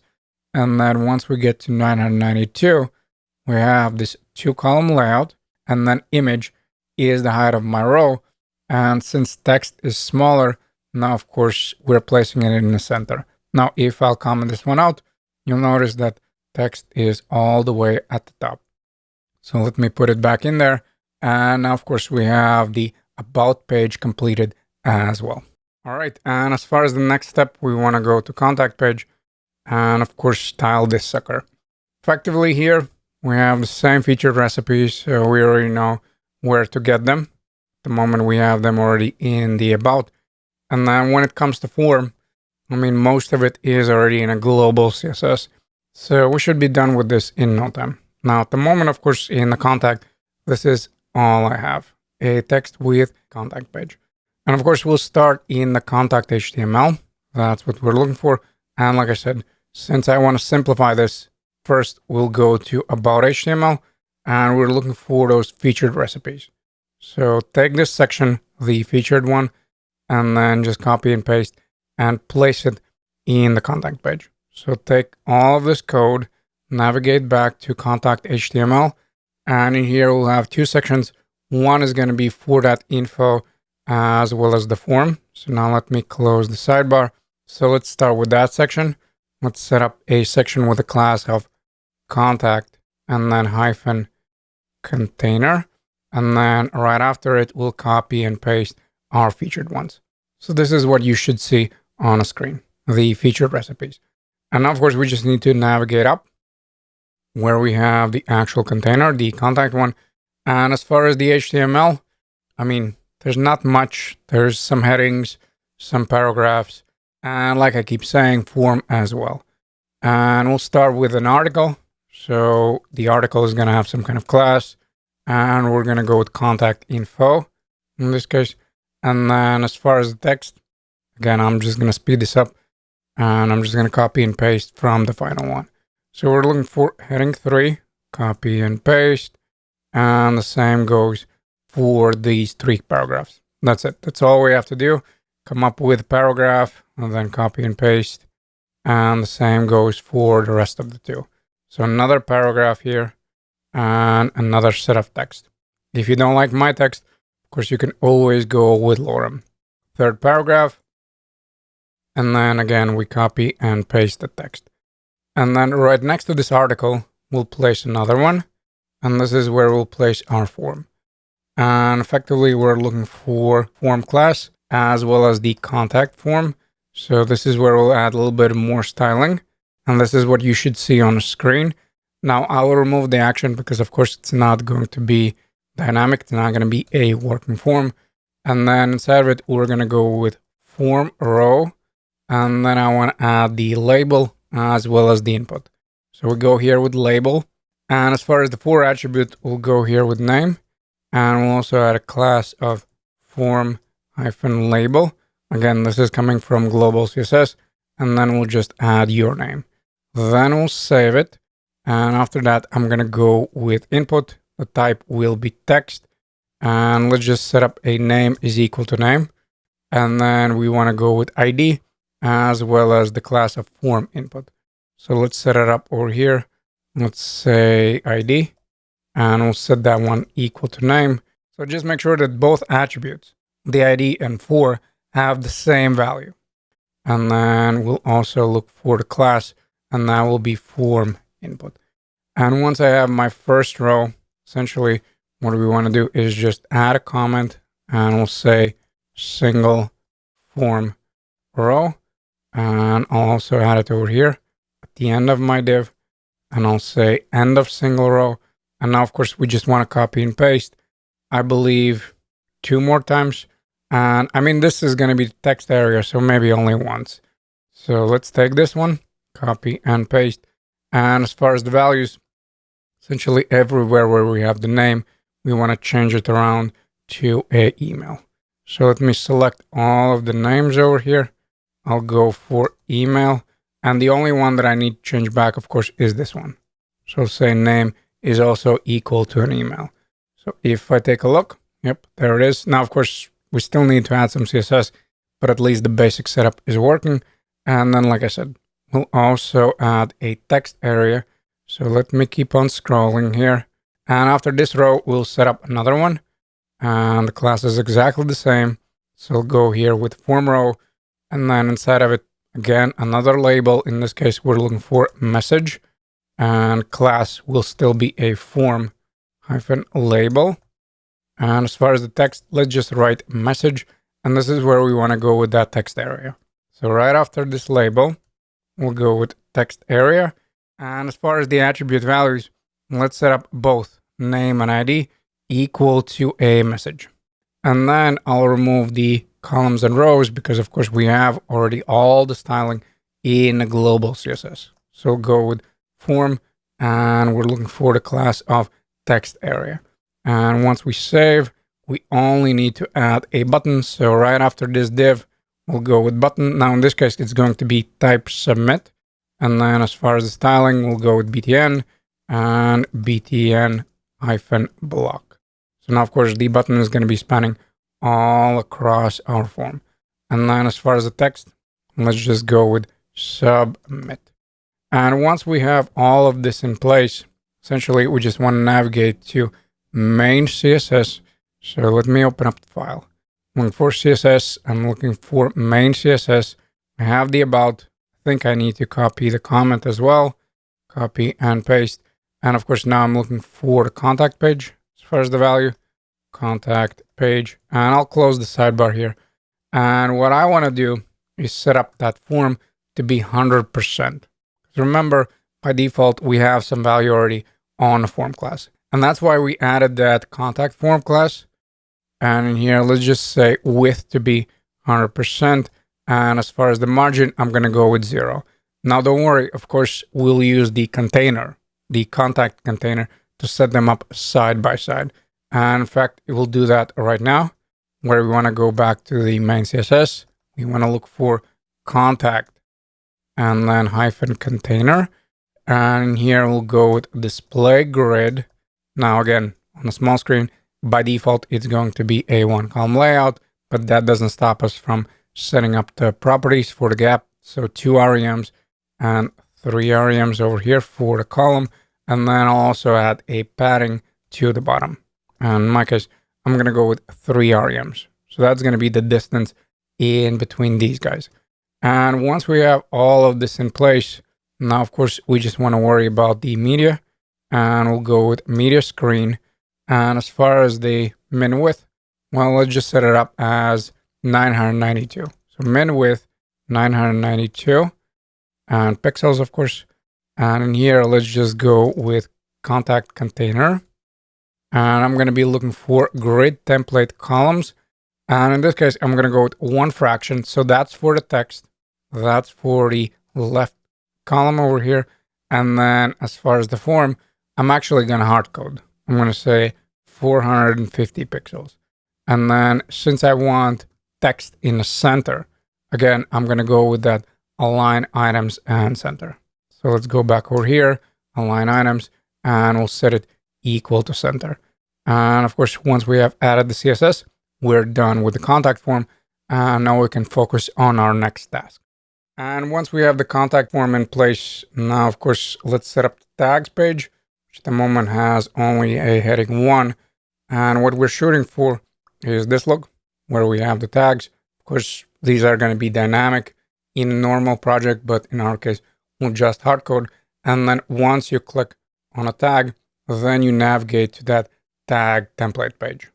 And of course, this page we already have. That's why we have all the recipes in place.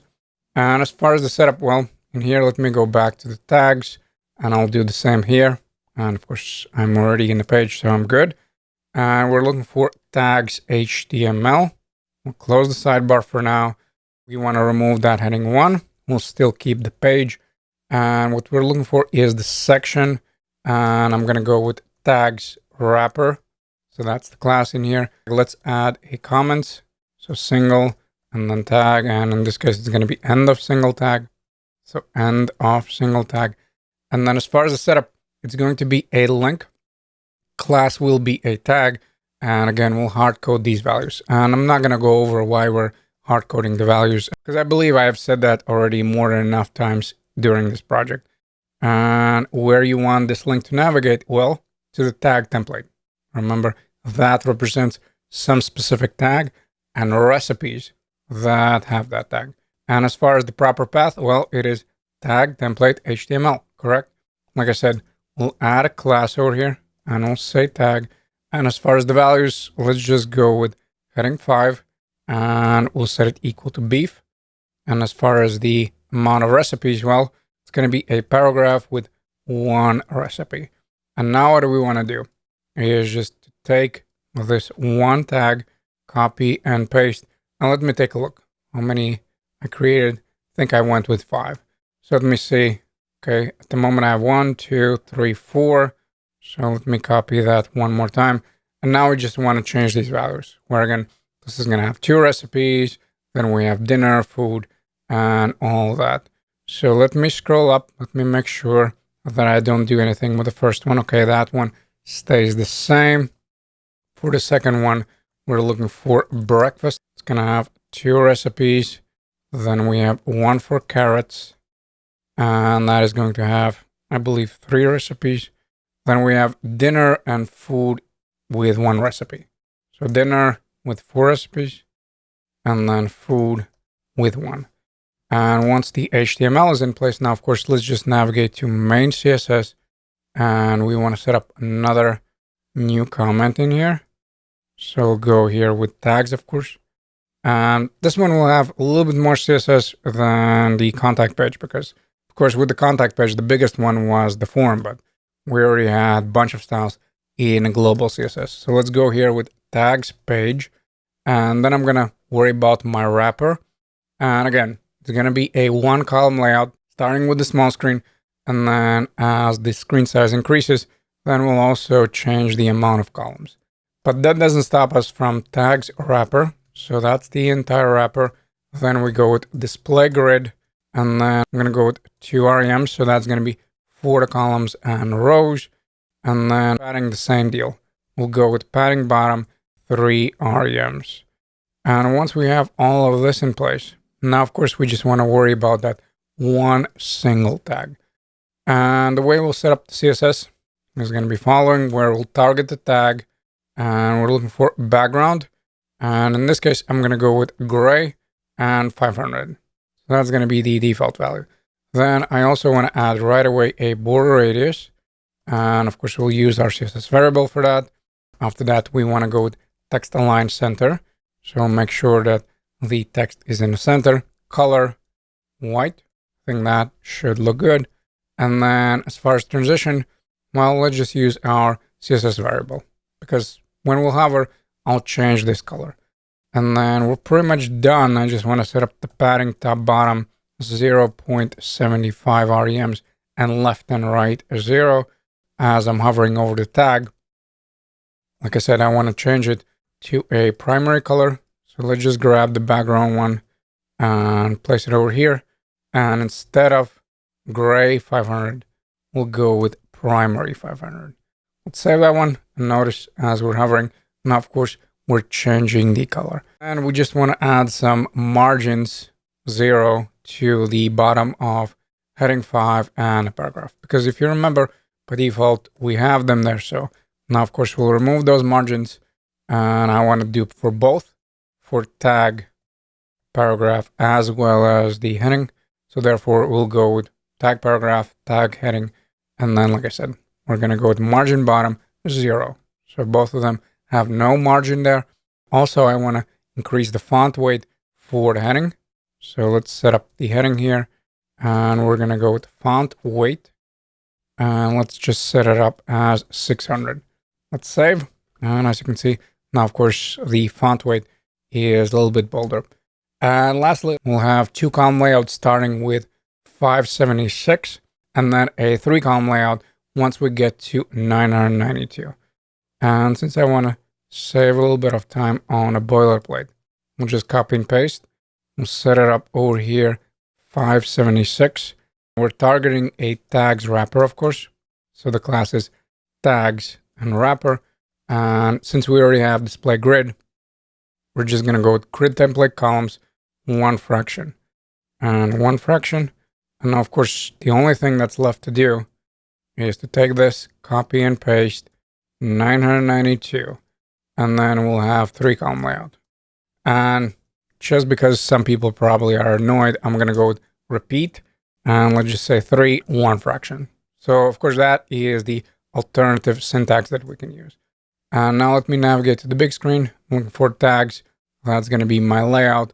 And once I click on a tag, I navigate to a tag template page.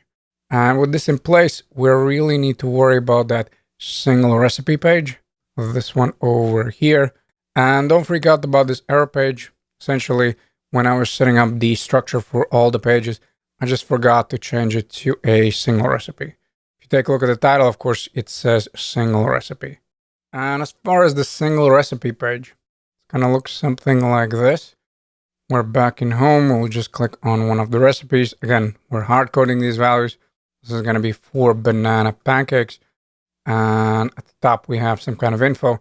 And then we have instructions, ingredients, and tools. And in order to make it easier, again, we'll separate these two. Where in the first video, we'll worry about the info section, and then we'll deal with instructions, ingredients, and all that. And we'll start by navigating to single recipe, of course. And in here, first, I want to remove that heading 1. We're not going to use that anymore. And the layout is going to be following, where again, we have the page. So this is where we'll place all of our content. And inside of the recipe page, there are going to be 2 sections. One is going to be a recipe hero. So section with the class of recipe and -hero. And then the second one will be the recipe content. So that's where the instructions, tools, and all that is going to go in. So we're going to go here with recipe content. And this is the one that we'll work on in the next video. And in this video, we'll focus on this one. We'll start by placing some kind of image. Like I said, we are hard coding this. So we simply need to look for the assets and then more specifically image we want. And in my case, since I'm going with banana pancakes, I'm going to go with recipe number 5. I do want to add some classes here. So we'll start with our image class. There's also going to be a recipe -hero and -img. As far as the alternative, let's just say pancakes. Once we save, we should see the image, which is always a good sign. Right next to the image, we'll have that second layout, and this is going to be the article. And inside of the article, we'll start with heading 2, and let's just write the name. So banana pancakes. And after that, we want to set up some kind of dummy text. And in this case, I'm going to go with paragraph. And of course, like I did before, I'm just going to grab my hipster text, copy and paste. Okay, I have my text. Awesome.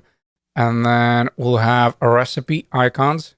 So of course, we're talking about this column over here. And the same goes for tags. And I guess more properly, this is a row with a 3-column layout. Where of course, we have the icons, and then here we have another row where we display the tags. So let's keep scrolling. And as far as the recipe icons, well, we want to go with div. And instead of div, we'll set up some articles. Again, we're not placing in the recipe content. So let's just add here a comment, a recipe content, so we're clear where we're setting this up. So we want to look for recipe hero. And then right after the paragraph, we'll go with div, and let's just say recipe icons. We'll copy and paste. And of course, at the moment I'm just setting up the comment, but eventually the div is going to be there. And the second one will be recipe tags. And this is very useful once you start troubleshooting. Trust me. Adding these comments seems like a silly idea, but once in a while it really helps you out. And then we'll look for div, like I said. We'll be looking for a recipe icons. Inside of it, we're going to go with one article, and that's going to be a single recipe icon. As far as the setup, well, we just need to look for the icon, and therefore I'll go for iElement.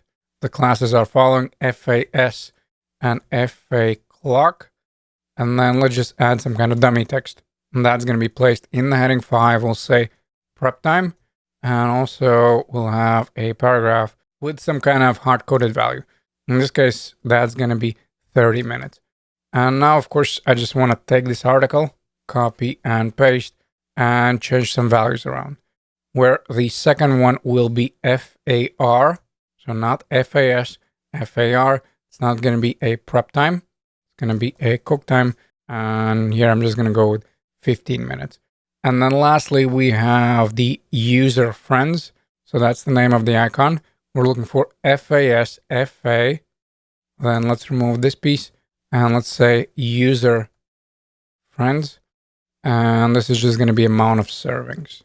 So servings, and we're looking for some kind of value again. So in this case, I'm going to go with 6 servings. And lastly, we want to set up those tags. So again, make sure that you don't place this in the recipe icons. Make sure that you place here in the recipe tags. So div with the class of recipe tags. And then as far as the content here, we'll go with tags. So that's the text. And this is going to be a link. Now, again, we're navigating to a tag template page. Therefore, in my href, I'll type tag template and HTML, and we just want to set up some dummy values. So beef, save it, and now you want to take the link. So don't take the tags, take just the link. I think I'm going to copy and paste this, I don't know, 2 more times. So 3 total. Let me close the sidebar. We just want to change these values around. Second one will be breakfast. Third one will be pancakes. And the fourth one will be food. Once we have the HTML for the hero in place, now, of course, let's just navigate to main CSS. We're looking for the last thing. Pretty much all the way in the bottom, we'll have our recipe template. So let's take this comment, copy and paste, and let's just say recipe and template or single recipe. You know what? Actually, I'm going to go with single recipe page. And we want to start with that recipe hero. So recipe hero. And by default, it's going to be a 1-column layout. And we'll right away set it up as display grid. We should be already familiar with that. And I'll right away also set up the gap to be 3 REMs. And once I have this in place, now I want to focus on that image. And remember, the class was a recipe hero img. So recipe hero img. Basically, I want to go with height to be 300 pixels. So now it's a little bit bigger. And as far as the border radius, well, we have the property for that. We have border radius property. And when it comes to the paragraph, this one over here, I'm just going to make it a little bit lighter as far as gray color. So therefore, I'll go with recipe info. And then I'm looking for paragraph. And of course, we want to go with color. And I'm looking for gray. And I'm going to go with 600. So now it's a little bit lighter. Then we can start focusing on those icons. So that's the next row. And as far as the setup there, we'll go with recipe icons. And then I'm looking for display grid. So I want to set it up as a grid layout. And right from the get-go, it's going to be a 3-column layout. So go over here with grid template columns. And in this case, I'm going to go to repeat. And as far as the value, I'll repeat 3 times and 1 fraction.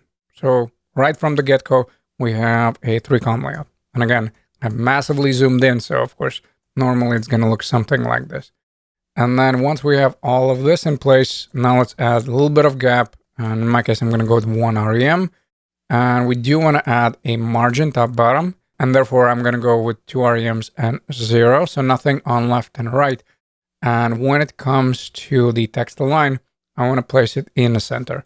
So let's set up here text align and center. Then we want to focus on the icon. And we can access that by recipe icons.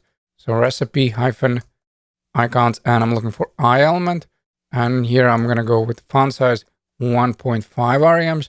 And as far as the color, let's just go with primary. So color, and we're going to be looking for our primary one. And I believe I'm going to go with 500. Then we want to target the heading 5 as well as the paragraph. And in this case, I think it's going to be faster if I just copy and paste. So we're looking for the heading 5. And we're also looking for the paragraph. And we just want to set up the margin bottom to be equal to 0. And then font size to be 0.85 REMs. Let's save that one. And lastly, I want to target this recipe icons paragraph and just add a different color. And in this case, I'm going to go for gray. And again, I'm looking for that 600 value. So let's go here and let's say 600. So that's going to be the color for that paragraph. And then we just really need to worry about those tags as well as the two column layout once we get to the big screen. And in order to style the tags, we'll start with the actual container and we'll set it up as display flex. So right from the get-go, it's going to be display flex, and then we'll align them in the center vertically. So align items center, then we'll make sure that it wraps if the screen size is not big enough. So flex wrap equal to wrap. And then as far as the font size, I'm going to go with 0.7.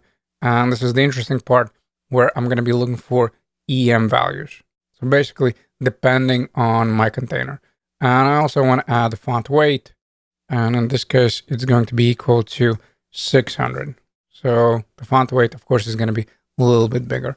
And then let's target those links. So, of course, I'm not talking about that text, I'm talking about the link. So recipe tags, and we're looking for a element, and background will be equal to the primary 500. So primary hyphen primary 500. Then as far as the border radius, or not border bottom, sorry, border radius, that's going to be equal to a border radius CSS variable. Then we want to set up some kind of color that's going to be equal to white. And then as far as the padding, top is actually going to be quite small, so 0.05 REMs. And as far as left and right, we're going to go with 0.5 REMs. And then we also want to add a little bit of margin. We're not going to go with top bottom, so that's why it's going to be 0, but left and right is going to be 0.25 REMs. Then we want to go with text transform, and we'll capitalize. So text transform and capitalize. And lastly, like I said, we want to worry about that two column layout once we get to the big screen. And since I'm lazy typing the media queries, let me just select this code, copy and paste, and we just need to change some values around where the min width still will be 992. So that stays the same. But in here, we want to go to a recipe -hero. And once we get to the big screen, I just want to change it to two column layout. And as far as the image is going to be 4 fractions. And when it comes to the text, as well as the icons and all that, it's going to be 5 fractions. And again, since I want both of them to be in the center, we're just going to go with align items in the center, since the height for one of them probably is going to be bigger. And if we go to the big screen, notice now in this case, the image is the one that is smaller on a big screen. Therefore, it's sitting right in the center. So that's the look that we have for the hero. Beautiful. Congrats. We have finally arrived at the last step.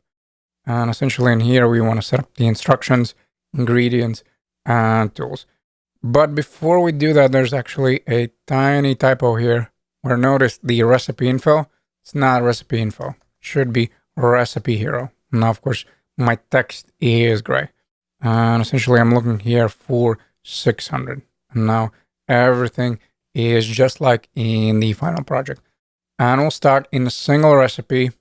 And you know what? In this case, I'll collapse the hero just so it's not in a way.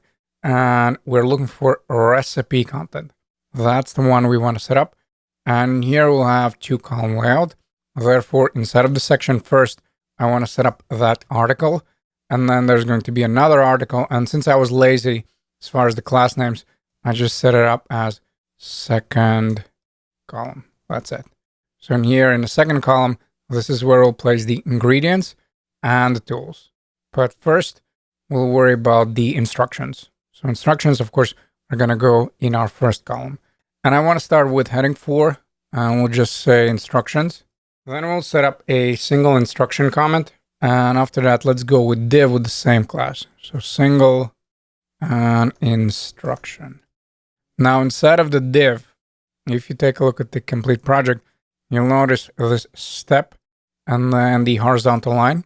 So that's going to be in our header, and then we'll have some kind of text. So let me start by getting this text here, just because I want to speed this up. So first, I'm going to set up the paragraph, but above the paragraph, there's going to be a header, and inside of it, we'll have another paragraph, and I'm going to go with step 1, and then right next to it, we want to place a empty div. And yes, this div needs to be here. Now, there's a million different ways how we can set it up, but In this case, I just went with extra HTML element. And once I have this single instruction, I just want to copy and paste. And let me take a look. I believe I have 3. So let me just copy and paste 1, 2. Then we want to change the step. And this is going to be 2. This is going to be 3. And just to stay consistent, I'll also take this text and add in step number 2. And then the same thing for step number 3. Of course, you can keep all of them the same. It doesn't really matter. Let me save it. Okay, so I have step 1, 2, and 3. And then inside of the second column, this is where we want to set up the ingredients. And we also want to go with tools. Now, both of them are going to be in separate divs. So let's go with div. Inside of it, we're going to go with heading 4 and ingredients. Hopefully, I can spell it correctly because that's usually an issue. And we're just looking for paragraph. And we'll add a class of single ingredient.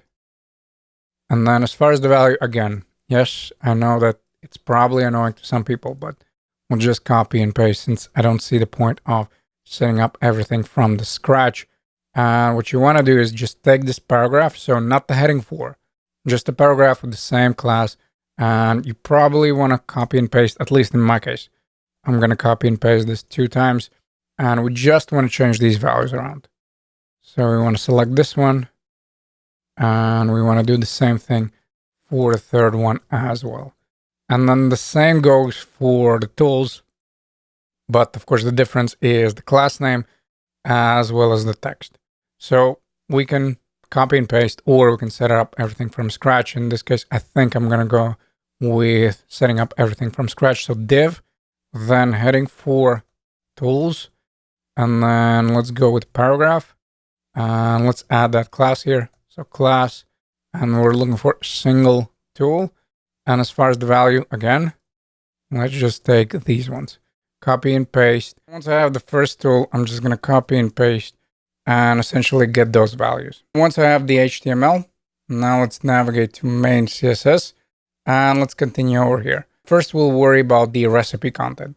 So now, of course, I'm talking about the container where both the instructions and ingredients and tools are sitting, because we'll have 2-column layout. So let's go here with a recipe hyphen content, and we're going to be looking for the padding, top, bottom, 3 REMs, and then left and right 0. Then we want to go with display grid. So that's, of course, our small screen layout, and we'll set it up as gap 2 REMs for the rows and 5 REMs for the columns. But of course, we only have the rows on the small screen. And then let's go with a media query. And if you want, of course, you can add it here as well. Just make sure that you move this media query below the recipe content. Otherwise, there's going to be a mess up. You know what? In my case, just to stay consistent, I'm just going to copy and paste. And we're looking for recipe content. I want to go with grid template columns. And as far as the values, we'll go with 2 fractions. So that's for the first column. That's for instructions. And then 1 fraction for the other value. So now if we go to the big screen, check it out. We have the instructions as well as ingredients and tools in the second column. And then slowly but surely, let's start working on those instructions. So we're looking for single instruction. And then first I want to go with header. And this is going to be a display grid. So now, of course, I'm dealing with this step and the horizontal line that we cannot see yet. As far as the setup is going to be grid template columns, we're looking for auto 1 fraction. So the step will have its height, or I'm sorry, its width, and then the horizontal line is going to take up the rest. I also want to add a little bit of gap. And here I'm going to go with 1.5 REMs. And since I want that horizontal line in the center, we're going to go with align items and center. Let's save it. The reason why we don't see anything is because we haven't styled that horizontal line. So why don't we do that first?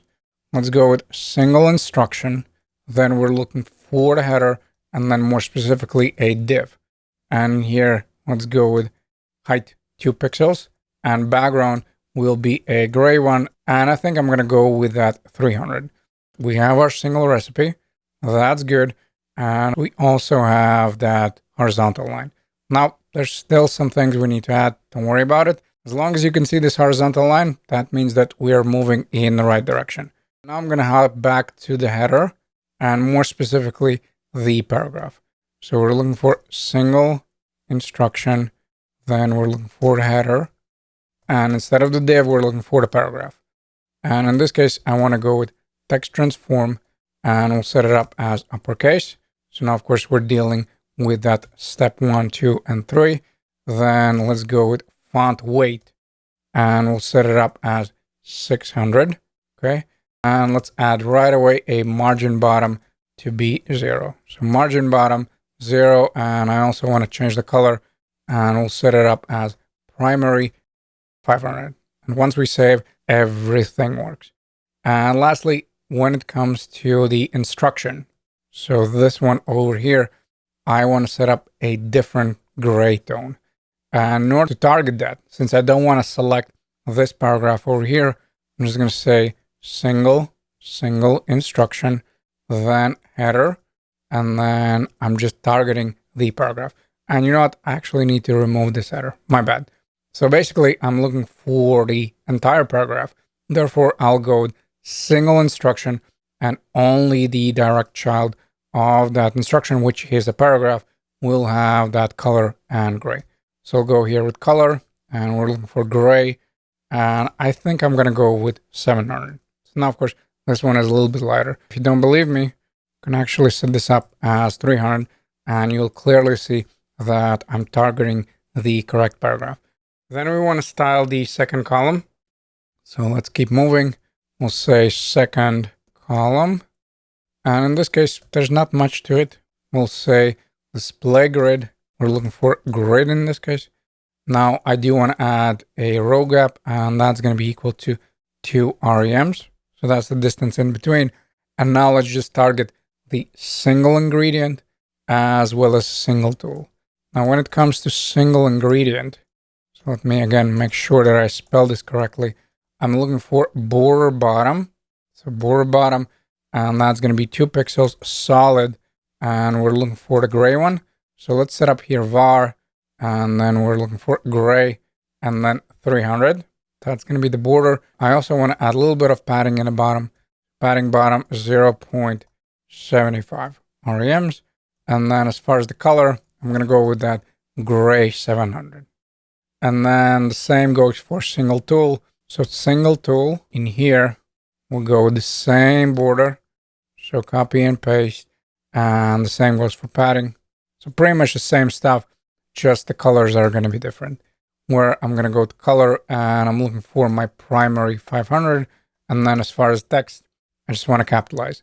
So text transform, and we'll set it up as capitalized.